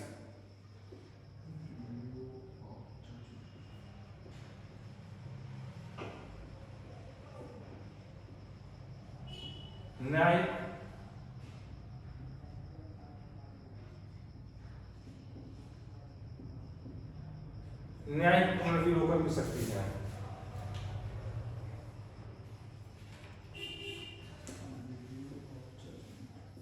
रिव्यू कर सकता है कि ये मामला जो है जुडिशियस है कि नहीं है, कॉन्स्टिट्यूशन के हिसाब से है कि नहीं है। तो अनुच्छेद 137 इंपॉर्टेंट है, अनुच्छेद 129 इंपॉर्टेंट है। अनुच्छेद 129 कहता है, अनुच्छेद 129 क्या कहता है, ये कोर्ट ऑफ रिकॉर्ड है। सर्वोच्च न्यायालय जो है कोर्ट ऑफ रिकॉर्ड है, सर्वोच्च न्यायालय है, एक अभिलेख न्यायालय है। सुप्रीम कोर्ट के द्वारा दिए गए सारे जजमेंट रिकॉर्ड के स्वरूप रखे जाएंगे। जब कभी उस संबंध में कोई और भी मामले आएंगे तो उसको रेफरेंस के रूप में दिया जाएगा, ठीक है। और अनुच्छेद 129 रिकॉर्ड न्यायालय के लिए कहता है। अनुच्छेद 137 कहता है कि सुप्रीम कोर्ट को न्यायिक पुनर्विलोकन की शक्ति है, रिव्यू करने की शक्ति है। और 141 कहता है कि उच्चतम न्यायालय के द्वारा घोषित विधि सभी न्यायालयों पर आबद्धकर होगी, सभी न्यायालयों पे लागू होगी, सभी न्यायालयों को फॉलो करेंगे सर्वोच्च। ये अनुच्छेद 141 कहता है। राष्ट्रपति को उच्चतम न्यायालय से परामर्श का अधिकार अनुच्छेद 143 के तहत दिया गया है। राष्ट्रपति जो है उच्चतम न्यायालय से परामर्श मांग सकता है राष्ट्रपति, और ये अनुच्छेद 143 में दिया गया है। अनुच्छेद 146 के तहत उच्चतम न्यायालय के अधिकारियों और सेवकों की नियुक्ति का प्रावधान है। 146 सर्वोच्च न्यायालय का गठन कैसे होता है। सर्वोच्च न्यायालय के गठन के बारे में अनुच्छेद 124 एक में दिया गया है प्रावधान। अनुच्छेद 124 एक के तहत मूल संविधान में सर्वोच्च न्यायालय के लिए एक मुख्य न्यायाधीश और 7 अन्य न्यायाधीशों की व्यवस्था की गई थी शुरुआत में। अभी एक मुख्य न्यायाधीश और 33 अन्य न्यायाधीशों की व्यवस्था है, 34 न्यायाधीशों की व्यवस्था है। सर्वोच्च न्यायालय के न्यायाधीशों की संख्या और सर्वोच्च न्यायालय का क्षेत्राधिकार, न्यायाधीशों का वेतन, सेवा शर्त निश्चित करने का अधिकार संसद को दिया गया है। इस शक्ति का प्रयोग कर संसद ने 1956 में सर्वोच्च न्यायालय न्यायाधीशों की संख्या अधिनियम 1956 पारित किया और उसकी संख्या 7 से बढ़ाकर 10 मुख्य न्यायाधीश को छोड़कर 10 कर दी। इसी तरह से हमेशा जो है 1960 में, 1970 में, 1986 में 25 तक नियत किया गया। पुनः 2008 में उच्चतम न्यायालय के न्यायाधीशों की संख्या को वृद्धि करके 25 से 30 कर दिया गया और अभी 34। वर्तमान में उच्चतम न्यायालय के न्यायाधीशों की संख्या 34 है, 33 अन्य न्यायाधीश और एक मुख्य न्यायाधीश। सर्वोच्च न्यायालय का स्थान, सर्वोच्च न्यायालय दिल्ली में है, लेकिन किसी स्थान पर सुनवाई कर सकता है, बिहार में जाकर सुनवाई कर सकता है। मुख्य न्यायाधीश राष्ट्रपति के अनुमोदन से ऐसे स्थान पर सुनवाई नहीं कर सकता है। अभी तक हैदराबाद और श्रीनगर में सर्वोच्च न्यायालय ने अपनी बैठकें किया, हैदराबाद और श्रीनगर सर्वोच्च न्यायालय ने बैठक किया। न्यायाधीशों की योग्यता क्या है, इंपॉर्टेंट है। अनुच्छेद 124 के 3 में दिया गया है कि सर्वोच्च न्यायालय के न्यायाधीशों की निम्नलिखित योग्यता। पहली बात तो भारत का नागरिक होगा। दूसरी बात, वह एक या अधिक उच्चतम न्यायालय में लगातार कम से कम 5 वर्ष तक न्यायाधीश के रूप में काम कर सकता है, अथवा 10 साल, हाँ, वह एक या अधिक उच्च न्यायालय में लगातार 10 वर्ष तक अधिवक्ता रह चुका हो, अथवा राष्ट्रपति की राय में पारंगत विधिवेत्ता, डिस्टिंग्विश्ड ज्यूरिस्ट हो। ठीक है, तो कौन कौन बात हुआ। पहला नंबर 124 का 3 अनुच्छेद, नागरिक,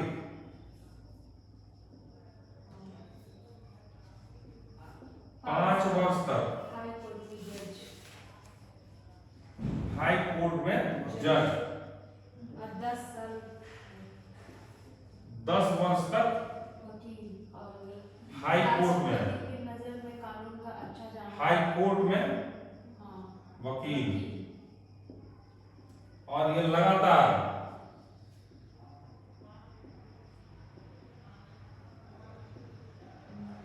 और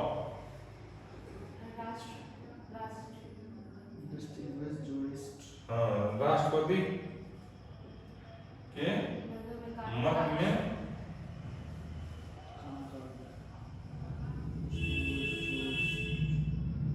योग्य या कुशल कानूनविद।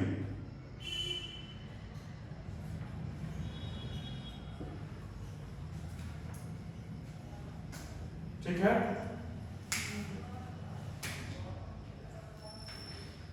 न्यायाधीशों की नियुक्ति के बारे में है। अब तो कॉलेजियम सिस्टम चल रहा है। सर्वोच्च न्यायालय के मुख्य न्यायाधीश और अन्य न्यायाधीशों की नियुक्ति कौन करता है? राष्ट्रपति करता है। एकदम याद रखना है, ये क्वेश्चन पूछता है। सर्वोच्च न्यायालय के न्यायाधीशों की नियुक्ति के बारे में प्रावधान जो है अनुच्छेद 124 के 2 में दिया गया है। इसमें कहा गया है कि उच्चतम न्यायालय के और उच्च न्यायालय के न्यायाधीशों से परामर्श करने के बाद राष्ट्रपति जिनसे परामर्श करना आवश्यक समझे उच्चतम न्यायालय के प्रत्येक न्यायाधीश को नियुक्त करेगा। अतः स्पष्ट है कि संविधान में मुख्य न्यायाधीश की नियुक्ति के लिए कोई पृथक प्रावधान नहीं है, वरन प्रत्येक न्यायाधीश की नियुक्ति के लिए एक ही प्रक्रिया दी है। संविधान के लागू होने पर प्रक्रिया को हटाकर उच्चतम न्यायालय का वरिष्ठतम न्यायाधीश को मुख्य न्यायाधीश के पद पर नियुक्त किए जाने की प्रथा विकसित हुई है। ये दिया हुआ नहीं है कहीं संसदीय संविधान में। 1973 तक निर्बाध रूप से चलती रही, सिवाय न्यायमूर्ति जाफर इमाम को छोड़कर जो लकवे के शिकार हो गए थे, इसलिए उनके स्थान पर पीवी गजेंद्र गढ़कर को मुख्य न्यायाधीश नियुक्त किया गया था। 1973 में केशवानंद भारती के मामले में निर्णय दिए जाने कुछ घंटों के पश्चात ही अप्रत्याशित रूप से 3 न्यायाधीशों की वरिष्ठता का उल्लंघन कर न्यायमूर्ति अजीत नाथ रे को मुख्य न्यायाधीश कर दिया गया था। समझ रहे हैं ना कि केशवानंद भारती का जो मामला था, मामला क्या था? मामला था सर जी केशवानंद बनाम केरल राज्य। मामला था कि आप संविधान में मूल आत्मा, संविधान में मूल अधिकारों में जो परिवर्तन करना है वो संविधान की मूल आत्मा के विरुद्ध नहीं होनी चाहिए। परिवर्तन करने कीजिए, लेकिन आत्मा को ठेस नहीं पहुंचनी चाहिए। संविधान का जो मूल तत्व है, संविधान का जो मूल मौलिक ढांचा है, उसको नुकसान नहीं होना चाहिए, इफेक्ट नहीं होना चाहिए। तो जैसे ही केशवानंद भारती बनाम में सरकार जो है वो केंद्र सरकार के खिलाफ जाकर निर्णय देती है, उसके कुछ घंटों के बाद ही 3 न्यायाधीश जे.एस. सेरट, के.एस. हेगड़े और ए.एन. ग्रोवर की वरिष्ठता को उल्लंघन करके सरकार अपने मन मिजाज के हिसाब से अजीत नाथ रे को मुख्य न्यायाधीश नियुक्त करता है। तत्कालीन मुख्य न्यायाधीश एम.एम. सीकरी की अध्यक्षता वाले 13 न्यायाधीशों की अब तक की सबसे बड़ी संविधान पीठ ने इस मामले में सरकार के विरुद्ध निर्णय दिया था। 3 वरिष्ठ न्यायाधीशों ने अपने पद से त्याग पत्र दे दिया था। सरकार ने अपने इस कदम के लिए विधि आयोग की 1956 की रिपोर्ट का तर्क दिया, जिसमें कहा गया था कि मुख्य न्यायाधीश की नियुक्ति केवल वरिष्ठता के आधार पर नहीं, वरन न्यायाधीश के गुणों और उपयुक्तता के आधार पर की जानी चाहिए, है ना। 1956 में एक रिपोर्ट आई थी विधि आयोग की, उसमें कहा गया था कि न्यायाधीशों की नियुक्ति जो है केवल वरिष्ठता के आधार पर नहीं किया चाहिए, न्यायाधीश में क्या गुण है और कितना है उस पर भी होनी चाहिए। तो इंदिरा गांधी उस समय इसी बात को बोली थी कि हम इसी के आधार पर इन लोगों को हटाए हैं। इस बात को दोहराते हुए फिर 1970 में न्यायमूर्ति ए.आर. खन्ना की वरिष्ठता को उल्लंघन करके H.H. वेब को भारत का मुख्य न्यायाधीश नियुक्त किया गया। उक्त 2 मामलों को छोड़कर मुख्य न्यायाधीश की नियुक्ति में सदैव वरिष्ठता के सिद्धांत को पालन किया गया है।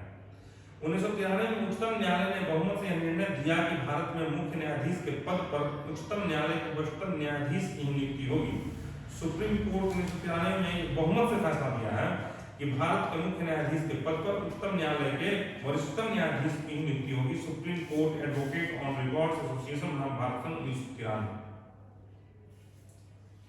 ठीक है, समझ नहीं समझ रही क्या इसमें नहीं समझे? 1993 में उच्चतम न्यायालय ने बहुमत के आधार बहुमत से, मान लीजिए 5 जज का बेंच है तो 5 में 3 आदमी बोला कि नहीं ये बात होगा, तो 3 आदमी बहुमत हो गया, 2 आदमी अल्पमत हो गया। तो 1977 1993 में उच्चतम न्यायालय ने बहुमत से यह निर्णय दिया। बेंच जो है उसमें ज्यादा जज जो थे इस पक्ष में थे कि मुख्य न्यायाधीश के पद पर जो नियुक्ति है वो उच्चतम न्यायालय के वरिष्ठतम न्यायाधीश जो सबसे सीनियर होंगे, सबसे उम्रदराज होंगे, सबसे ज्यादा सेवा कर चुके होंगे, उन्हीं को मुख्य न्यायाधीश के रूप में नियुक्त किया जाएगा। ये 1993 का सुप्रीम कोर्ट का जजमेंट है और कैसा बड़ा बेंच के बहुमत के साथ की नियुक्ति। अब न्यायिक निर्णय अनुसार भारत के मुख्य न्यायाधीश कितने वरिष्ठतम न्यायाधीशों से समूह से परामर्श कर उच्चतम न्यायालय के अन्य न्यायाधीशों की नियुक्ति के लिए अपनी सिफारिश राष्ट्रपति को भेजनी चाहिए? 4 वरिष्ठतम न्यायालय के समूह से, वरिष्ठतम न्यायाधीशों के समूह से। सर्वोच्च न्यायालय में तदर्थ न्यायाधीशों की नियुक्ति करने के संविधान के किस अनुच्छेद के तहत की जाती है? अनुच्छेद 127। तदर्थ न्यायाधीशों की नियुक्ति कौन करता है? मुख्य न्यायाधीश। तदर्थ न्यायाधीश मतलब समझ रहे? शुरू में हम बोले तो तदर्थ न्यायाधीश क्या होता है? नहीं, एडहॉक जस्टिस। एडहॉक, हाँ, एडहॉक पे नहीं होता है। एडहॉक जस्टिस, एडहॉक नहीं होता है, एडहॉक प्रोफेसर नहीं होता है कॉलेज में, मतलब वो परमानेंट नहीं होता है।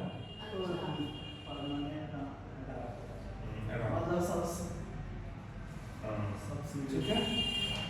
तो अब ये है कि अन्य न्यायाधीशों की नियुक्ति जो है उसके बारे में, कार्यकारी मुख्य न्यायाधीश की नियुक्ति के बारे में है। और भारत में तदर्थ न्यायाधीश एडहॉक जो जस्टिस हैं केवल सर्वोच्च न्यायालय में नियुक्त किए जाते हैं। सर्वोच्च न्यायालय में तदर्थ न्यायाधीश को नियुक्त किए जाने संबंधी प्रावधान जो है वो फ्रांस से लिया गया है। एडहॉक जस्टिस फ्रांस से लिया गया है। उच्चतम न्यायालय के मुख्य न्यायाधीश की सेवानिवृत्ति की आयु जो है वो 65 वर्ष है और सर्वोच्च न्यायालय के 65। फ्रांस में भी ऐसा ही सिस्टम होगा तो? फ्रांस से केवल लिया गया तदर्थ न्यायाधीश और बाकी और चीज नहीं, बाकी और चीज हम ब्रिटेन से लिया। उच्चतम न्यायालय के मुख्य न्यायाधीश की सेवानिवृत्ति की आयु जो है वो 65 वर्ष है और सभी न्यायाधीशों की, सुप्रीम कोर्ट के सभी न्यायाधीशों की जो सेवानिवृत्ति की आयु है वो 65 वर्ष है। 65 वर्ष की आयु तक पद धारण करते हैं। सर्वोच्च न्यायालय के किसी न्यायाधीश को उनके पद से हटाने की प्रक्रिया संविधान के किस अनुच्छेद में दी गई है? अनुच्छेद 124 के 4 में दी गई है। सर्वोच्च न्यायालय के किसी भी न्यायाधीश को उस पद से हटाने की प्रक्रिया। सर्वोच्च न्यायालय के न्यायाधीशों को किन आधार पर हटाया जा सकता है? प्रूव्ड मिसबिहेवियर, भ्रष्टाचार, करप्शन, है ना, या इनकैपेसिटी, असमर्थता, लकवा लग गया हो, दिमाग हो गया। सर्वोच्च न्यायालय के न्यायाधीश को अपने पद से हटाए जा सकते हैं किस प्रकार से? महाभियोग द्वारा, है ना। महाभियोग क्या है? महाभियोग क्या है? महाभियोग है कि दोनों सदनों के उपस्थित सदस्यों की 2/3 बहुमत से, महाभियोग का उपस्थित और मतदान करने वाले कम से कम 2/3 सदस्य जो है वो उस जस्टिस के अगेंस्ट में जाकर वोट करेंगे। ठीक है। अब हम आगे इसको पढ़ाते हैं, आगे बढ़ाते हैं। राष्ट्रपति, उच्चतम न्यायालय के अन्य न्यायाधीशों की नियुक्ति भारत के राष्ट्रपति करते हैं और मुख्य न्यायाधीश की अनुशंसा से परामर्श से करते हैं। राष्ट्रपति द्वारा मुख्य न्यायाधीश से परामर्श करना अनिवार्य है, किंतु मुख्य न्यायाधीश के परामर्श को लेकर वो बात 2 तरह के प्रश्न उत्पन्न हुए। ठीक है। उच्चतम न्यायालय या उच्च न्यायालय के किसी न्यायाधीश की नियुक्ति भारत के मुख्य न्यायाधीश की राय से ही होगी, अन्यथा नहीं। मुख्य न्यायाधीश 2 वरिष्ठ न्यायाधीशों से परामर्श कर अपनी राय देगा। मुख्य न्यायाधीश जो है 2 वरिष्ठ न्यायाधीशों से परामर्श कर देगा। परामर्श प्रक्रिया का पालन किए बिना दी गई सिफारिश मानने के लिए राष्ट्रपति बाध्य नहीं है। उच्चतम न्यायालय के न्यायाधीशों की नियुक्ति के मामले में भारत के मुख्य न्यायाधीश को उच्चतम न्यायालय के 4 वरिष्ठतम न्यायाधीशों के समूह, कॉलेजियम और 4 सीनियर जजेस से परामर्श करके ही अपनी सिफारिश राष्ट्रपति को भेजनी चाहिए, ऐसा कहा गया है।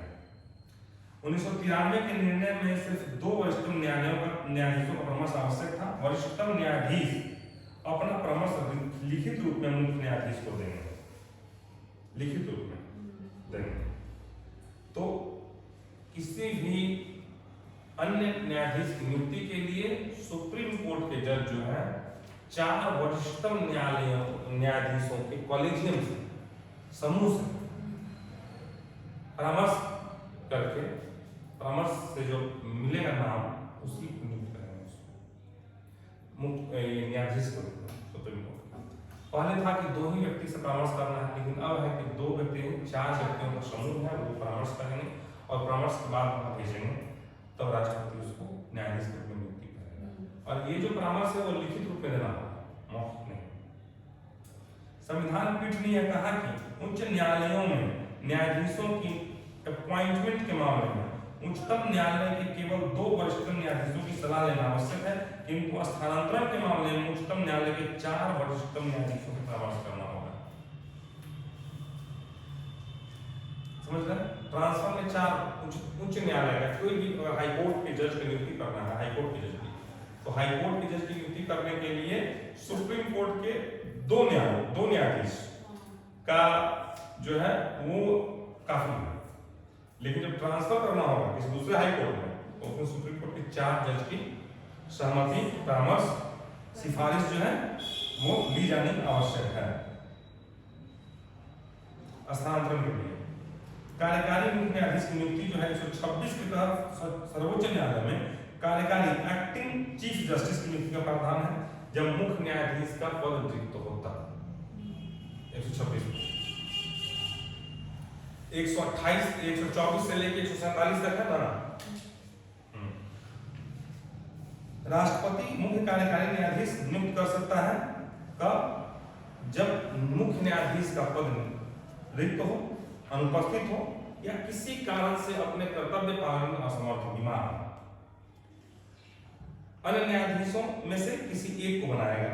राष्ट्रपति को इस संबंध में किसी से परामर्श लेने की आवश्यकता नहीं। तदर्थ न्यायाधीशों की नियुक्ति जो appointment of ad hoc justice, उच्चतम न्यायालय में तदर्थ न्यायाधीशों की नियुक्ति अनुच्छेद 127 के अधीन की जाती है। तदर्थ न्यायाधीश की नियुक्ति मुख्य न्यायाधीश द्वारा राष्ट्रपति की पूर्व सहमति से किया जाता है। किसी उच्च न्यायालय के ऐसे न्यायाधीश जो उच्चतम न्यायालय का न्यायाधीश नियुक्त किए जाने की योग्यता रखता हो और संबंधित उच्च न्यायालय के मुख्य न्यायाधीश से परामर्श कर तदर्थ न्यायाधीश नियुक्त किया जा सकता है। तदर्थ न्यायाधीशों की नियुक्ति तब की जाती है जब उच्चतम न्यायालय के सत्र को आयोजित करने या चालू रखने के लिए गण पूर्ति न होने पर न्यायाधीशों की आवश्यकता होती है। तदर्थ न्यायाधीश का कब बहाली होता है, कब अपॉइंटमेंट होता है? हाई कोर्ट के जज को वहां से लाया जा सकता है। जो जज सुप्रीम कोर्ट के लेवल पर होंगे, उनकी योग्यता रखते होंगे, उनको नियुक्त करने के लिए की आवश्यकता कब पड़ती है? जब कोई मामला आया और उस मामले में जो गण पूर्ति है, मतलब अगर 5 जजेस की जरूरी है और जजेस सुप्रीम कोर्ट में 4 ही अवेलेबल है, अगर 12 जज की जरूरत है और सुप्रीम कोर्ट में 10 ही जज अवेलेबल है, तो 2 जज और चाहिए ना। तो जब 2 जज और चाहिए तो वो जज कहाँ से आएंगे? एडहॉक बेसिस पे बाहर से दिया जाए।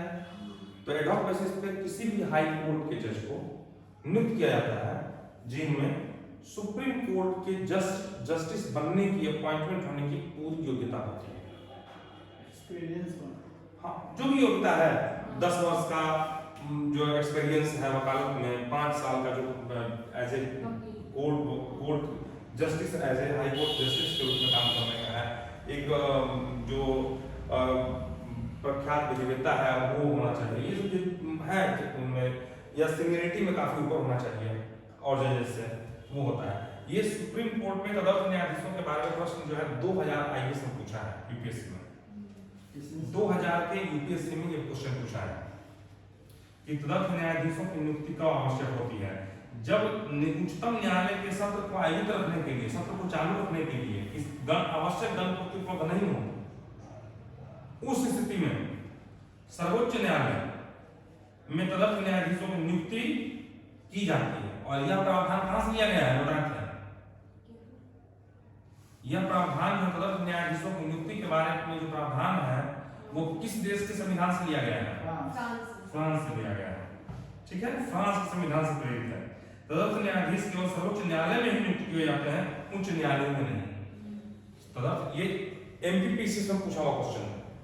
तदर्थ न्यायालयों में न्यायाधीशों की नियुक्ति जो है, तदर्थ न्यायाधीशों की नियुक्ति जो है केवल सर्वोच्च न्यायालय में होगी, उच्च न्यायालय में नहीं होगी। ये एमपीपीसीएस का क्वेश्चन है। उल्लेखनीय है कि जब किसी उच्च न्यायालय के न्यायाधीश को उच्चतम न्यायालय में तदर्थ न्यायाधीश के रूप में काम करने के लिए डेजिग्नेटेड किया जाता है, नाम निर्दिष्ट किया जाता है, तब उनका कर्तव्य ड्यूटी होता है कि वह अपने पद के अन्य कर्तव्यों पर प्राथमिकता देकर उच्चतम न्यायालय की बैठकों में उपस्थित हों। इस प्रकार उपस्थित होता है, और जब वह इस प्रकार उपस्थित होता है तो उसी उच्चतम न्यायालय के न्यायाधीशों की सभी अधिकारिता, जुरिडिक्शंस, शक्तियां और विशेषाधिकार प्रिविलेज प्राप्त होते हैं। अनुच्छेद 127। तदर्थ न्यायाधीश अपने कर्तव्यों के अतिरिक्त सुप्रीम कोर्ट के कर्तव्यों का निर्वहन करता है, और जब वह निर्वहन करता है तो उस समय सुप्रीम कोर्ट में जो जजेस को जितने प्रिविलेज होते हैं, जितने क्षेत्राधिकार उनके अधिकार होते हैं, वो सारे के सारे उनको प्रदान किए जाते हैं, जुरिडिक्शन उनको मिलता है, क्षेत्राधिकार। यह अनुच्छेद 127 कहता है। तो तदर्थ न्यायाधीशों की नियुक्ति से संबंधित कौन सा अनुच्छेद है? अनुच्छेद 127 है ना।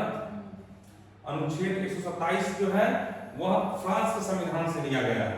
तदर्थ न्यायाधीश, तदर्थ न्यायाधीशों की नियुक्ति केवल और केवल सुप्रीम कोर्ट में ही होगी, हाई कोर्ट में नहीं होगी। यह यूपीएससी का क्वेश्चन है, ठीक है। अनुच्छेद 128 कहता है कि मुख्य न्यायाधीश को अधिकार दिया गया है,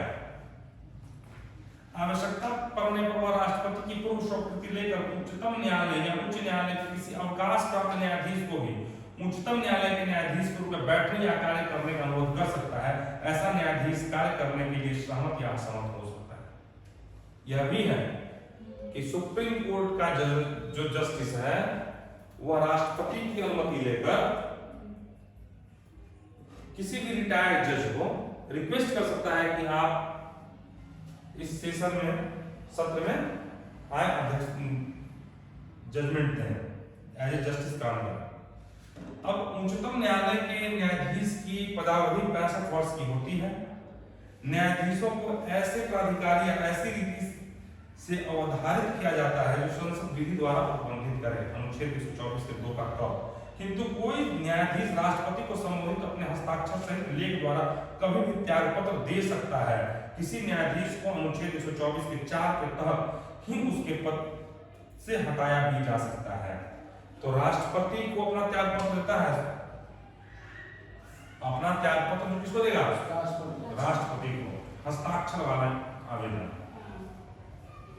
ये यूपीपीसीएस का पूछा है, यूपीपीएससी का, यूपीपीसीएस का प्रीलिम्स का क्वेश्चन है 2014 का, कि सर्वोच्च न्यायालय का न्यायाधीश अपना त्यागपत्र किसे देता है?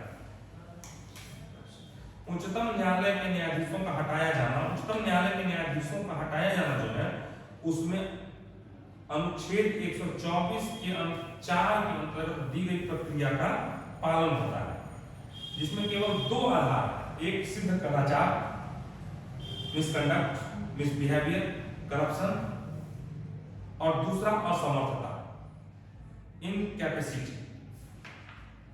किसी न्यायाधीश को उसके पद से हटाने का प्रस्ताव संसद के किसी सदन में लाया जा सकता है। प्रस्ताव प्रत्येक सदन द्वारा अपनी कुल सदस्य संख्या के बहुमत या उपस्थित और मतदान करने वाले सदस्यों के 2/3 बहुमत, विशेष बहुमत से पारित होना चाहिए। 2/3 सदस्य बहुमत से पारित होना चाहिए। और किसका? वोट करने वाले और प्रेजेंट। 124 के 4 में दिया गया है। ये महाभियोग का प्रस्ताव है। इस दौरान आरोपित न्यायाधीश अपने पक्ष में समर्थन या पैरवी करने का अधिकार होगा। संसद के दोनों सदनों द्वारा पारित प्रस्ताव राष्ट्रपति के समक्ष आदेश के लिए रखा जाता है।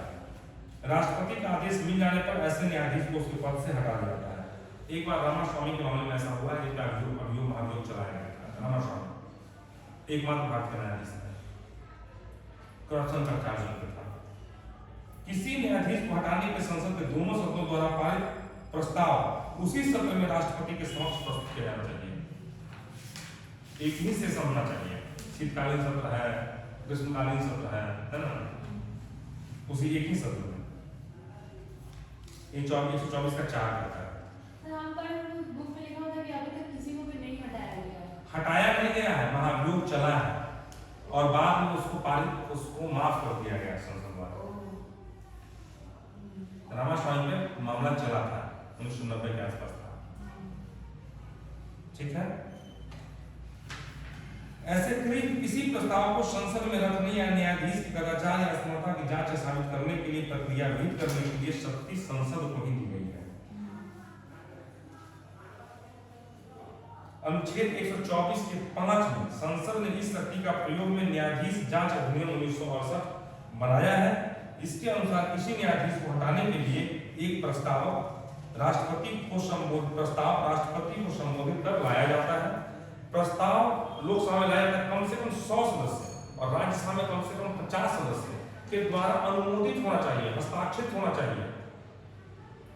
यह अध्यक्ष या सभापति प्रस्ताव को ग्रहण करने या न करने का निर्णय करता है। प्रस्ताव ग्रहण किए जाने पर एक 3 सदस्यीय समिति जिसमें एक उच्चतम न्यायालय का एक न्यायाधीश और एक किसी उच्च न्यायालय का मुख्य न्यायाधीश तथा एक प्रसिद्ध न्यायविद होते हैं। आरोप की जांच करने के लिए कमेटी गठित की जाती है। यदि समिति अपनी रिपोर्ट से यह पुष्टि करता है कि न्यायाधीश को हटाया जाना चाहिए तो वो रिपोर्ट उस सदन में रखा जाता है। सदन में कार्रवाई एक सदन द्वारा प्रस्ताव पारित होने पर दूसरे सदन को भेजा जाता है। दोनों सदनों को विशेष बहुमत से ये प्रस्ताव जब पारित होता है तो फिर राष्ट्रपति के समक्ष रखा जाता है और राष्ट्रपति आरोपित न्यायाधीश को हटाने का आदेश देता है। हटाने का आदेश कौन देता है? राष्ट्रपति। महाभियोग में राष्ट्रपति की भूमिका लास्ट में है। अभी तक उच्चतम न्यायालय किसी भी न्यायाधीश को उसके पद से हटाया नहीं गया, ठीक है, ये तुम भी बता रही थी। यद्यपि हटाने की प्रक्रिया अधोलिखित 2 न्यायाधीशों के विरुद्ध प्रारंभ की गई। वी रामास्वामी का मामला है एक, जो उच्चतम न्यायालय के ऐसे प्रथम न्यायाधीश हैं जिनको हटाने के लिए 1991 में लोकसभा में प्रस्ताव लाया गया था। श्री रामास्वामी पर पंजाब और हरियाणा उच्च न्यायालय के मुख्य न्यायाधीश रहने के दौरान कदाचार के आरोप लगे। कदाचार के आरोप लगे। चांदी का टेबल, चांदी का कुर्सी, चांदी का बर्तन उनके घर में था। बहुत सारा सरकारी फोन का दुरुपयोग किया गया था। बहुत सारे पैसे, बहुत सारा संपत्ति बनाया गया था। बिल करप्शन का बिल कहाँ रहेगा? तो माफ क्यों कर दिया गया सर? कुछ बात है कि मैं खुद ही वो अपना त्याग पत्र देके चले जाए। कितना जरूरी किया जाएगा? लिखाया था ना, किताब पढ़ना नहीं था कि हटाया गया। वित्तीय अनियमितता का आरोप था।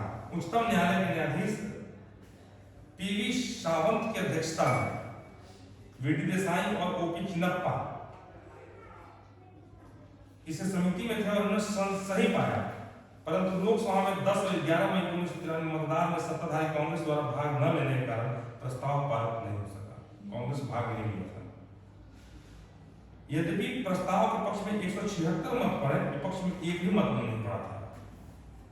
विपक्ष गायब हो गया था, मतलब कांग्रेस नहीं हट गया था और 176 उन्होंने जीता। दूसरा है सौमित्र सेन का मामला, देखिए मैं आपको भूल गया। सौमित्र सेन का मामला भी है, उनके कोलकाता हाई कोर्ट के थे सौमित्र सेन का मामला है। कोलकाता उच्च न्यायालय के थे ना न्यायाधीश सौमित्र सेन भारत के दूसरे न्यायाधीश हैं जिनको हटाने के लिए प्रस्ताव 2011 में राज्यसभा द्वारा पारित किया गया था। इन पे चार्जिंग बहुत इलीगल, बहुत गलत चार्जिंग पे था। सौमित्र सेन का वो मामला चला था। इसमें सेक्सुअल हरासमेंट का मामला था। इनको अपने सबऑर्डिनेट के साथ दिया है नहीं पता नहीं। राज्यसभा द्वारा पारित किया गया था, किंतु लोकसभा में प्रस्ताव पेश किए जाने से पूर्व ही यह इस्तीफा देकर भाग चला, जिसके कारण प्रकरण वहीं समाप्त हो गया। राज्यसभा की 3 सदस्य समिति ने रिपोर्ट में श्री सेन को दोषी पाया। पूरा वीडियो था इसका। पीडी दिनाकरन का मामला। पीडी दिनाकरन साउथ के जज थे और ये जमीन बहुत सारा घोटाला किया था। जितना जमीन था वो सब अपने नाम से करवा लिया था। दिनाकरन बहुत मामला चला था। ये भी बहुत हाल फिलहाल 2010-11 का मामला है। पाल डैनिथल दिनाकरन के विरुद्ध भी कर्नाटक उच्च न्यायालय के न्यायाधीश रहने के दौरान वित्तीय अनियमितता का आरोप लगाया गया। दिनाकरन ने 29 जुलाई 2010 को राज्यसभा में महाभियोग की कार्रवाई प्रारंभ होने से पूर्व ही अपने पद से त्यागपत्र दे दिया, अतः उनके विरुद्ध महाभियोग की कार्रवाई प्रारंभ नहीं हो सकी। सब अपना रिजिग्नेशन देकर भाग गए। ठीक है, तो कितना जस्टिस के खिलाफ, एक ही जस्टिस के खिलाफ चला था मामला, वो बी रामास्वामी, हरियाणा और पंजाब हाई कोर्ट के जज रहते हुए उन्होंने बहुत करप्शन किया। और सौमित्र सेन का मामला और दिनाकरन का मामला कर्नाटक हाई कोर्ट और ये कलकत्ता हाई कोर्ट हो गया ना। अब आपको पता हो गया शपथ या प्रतिज्ञान ओथ कैसे होता है। 124 का 6 ऐसा व्यक्ति जो उच्चतम न्यायालय के न्यायाधीश नियुक्ति किया गया है, जिसे राष्ट्रपति के समक्ष या उसके द्वारा नामित किसी नियुक्ति के समक्ष अपना पद ग्रहण करने से पूर्व शपथ लेता है, प्रतिज्ञान करता है, और शपथ का प्रारूप अनुसूचित 3 में दिया गया है। तो जितने भी प्रधानमंत्री, मंत्री या जो भी शपथ लेते हैं उसका जो प्रारूप है कहाँ दिया गया है, अनुच्छेद 3 में दिया गया है, आर्टिकल 3 में। पता था क्या सर? कोई भी प्रधानमंत्री, न्यायाधीश, राष्ट्रपति, राज्यपाल, मंत्री शपथ लेता है तो उसके शपथ का प्रारूप जो है, परफॉर्मा, वो संविधान के अनुच्छेद 3 में विहित है, 3 में दिया गया है। तो राष्ट्रपति न्यायाधीश के शपथ का प्रारूप भी अनुच्छेद के भाग 3 में किया गया है ना। संविधान के उच्चतम न्यायालयों के न्यायाधीशों के वेतन, भत्ते और पेंशन भारत के संचित निधि से दिए जाते हैं। इंपॉर्टेंट क्वेश्चन है, संचित निधि पढ़ाएंगे आप लोगों को। संचित निधि, संचित निधि से वेतन देता है, इंपॉर्टेंट है, ये पूछता है प्रश्न परीक्षा में। संचित निधि मतलब सर उसको बोलते हैं कॉन्सोलिडेटेड फंड ऑफ इंडिया बोलते हैं। उसका एक होता है, आपको बताएंगे, थोड़ा सा कंसेप्ट अभी क्लियर नहीं है, हम थोड़ा सा देख के आपको बताएंगे अच्छे से। संचित निधि और भाई निधि होता है, हाँ वेतन होता है।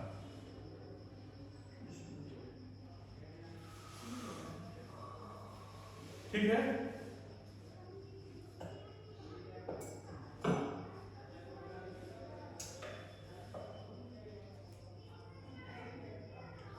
सर्वोच्च न्यायालय के न्यायाधीशों की नियुक्ति के बाद उनके वेतन भत्तों में कोई भी अलाभकारी परिवर्तन नहीं किया जा सकता है, अनुच्छेद 125। लेकिन जब 360 के तहत वित्तीय आपातकाल घोषित किया जाता है तो उस समय में उच्चतम न्यायाधीशों के वेतन और भत्ते को कम करने का निर्देश राष्ट्रपति दे सकता है। उल्लेखनीय है कि उच्चतम न्यायालय के न्यायाधीशों के पेंशन और सेवानिवृत्ति वेतन की व्यवस्था सर्वप्रथम 1976 में की गई थी। न्यायाधीशों को प्राप्त उन्नतियां इम्यूनिजेस ऑफ जजेस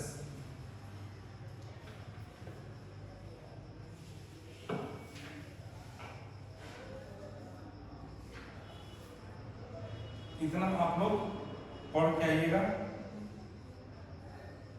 और बाकी फिर और कल पढ़ाएंगे।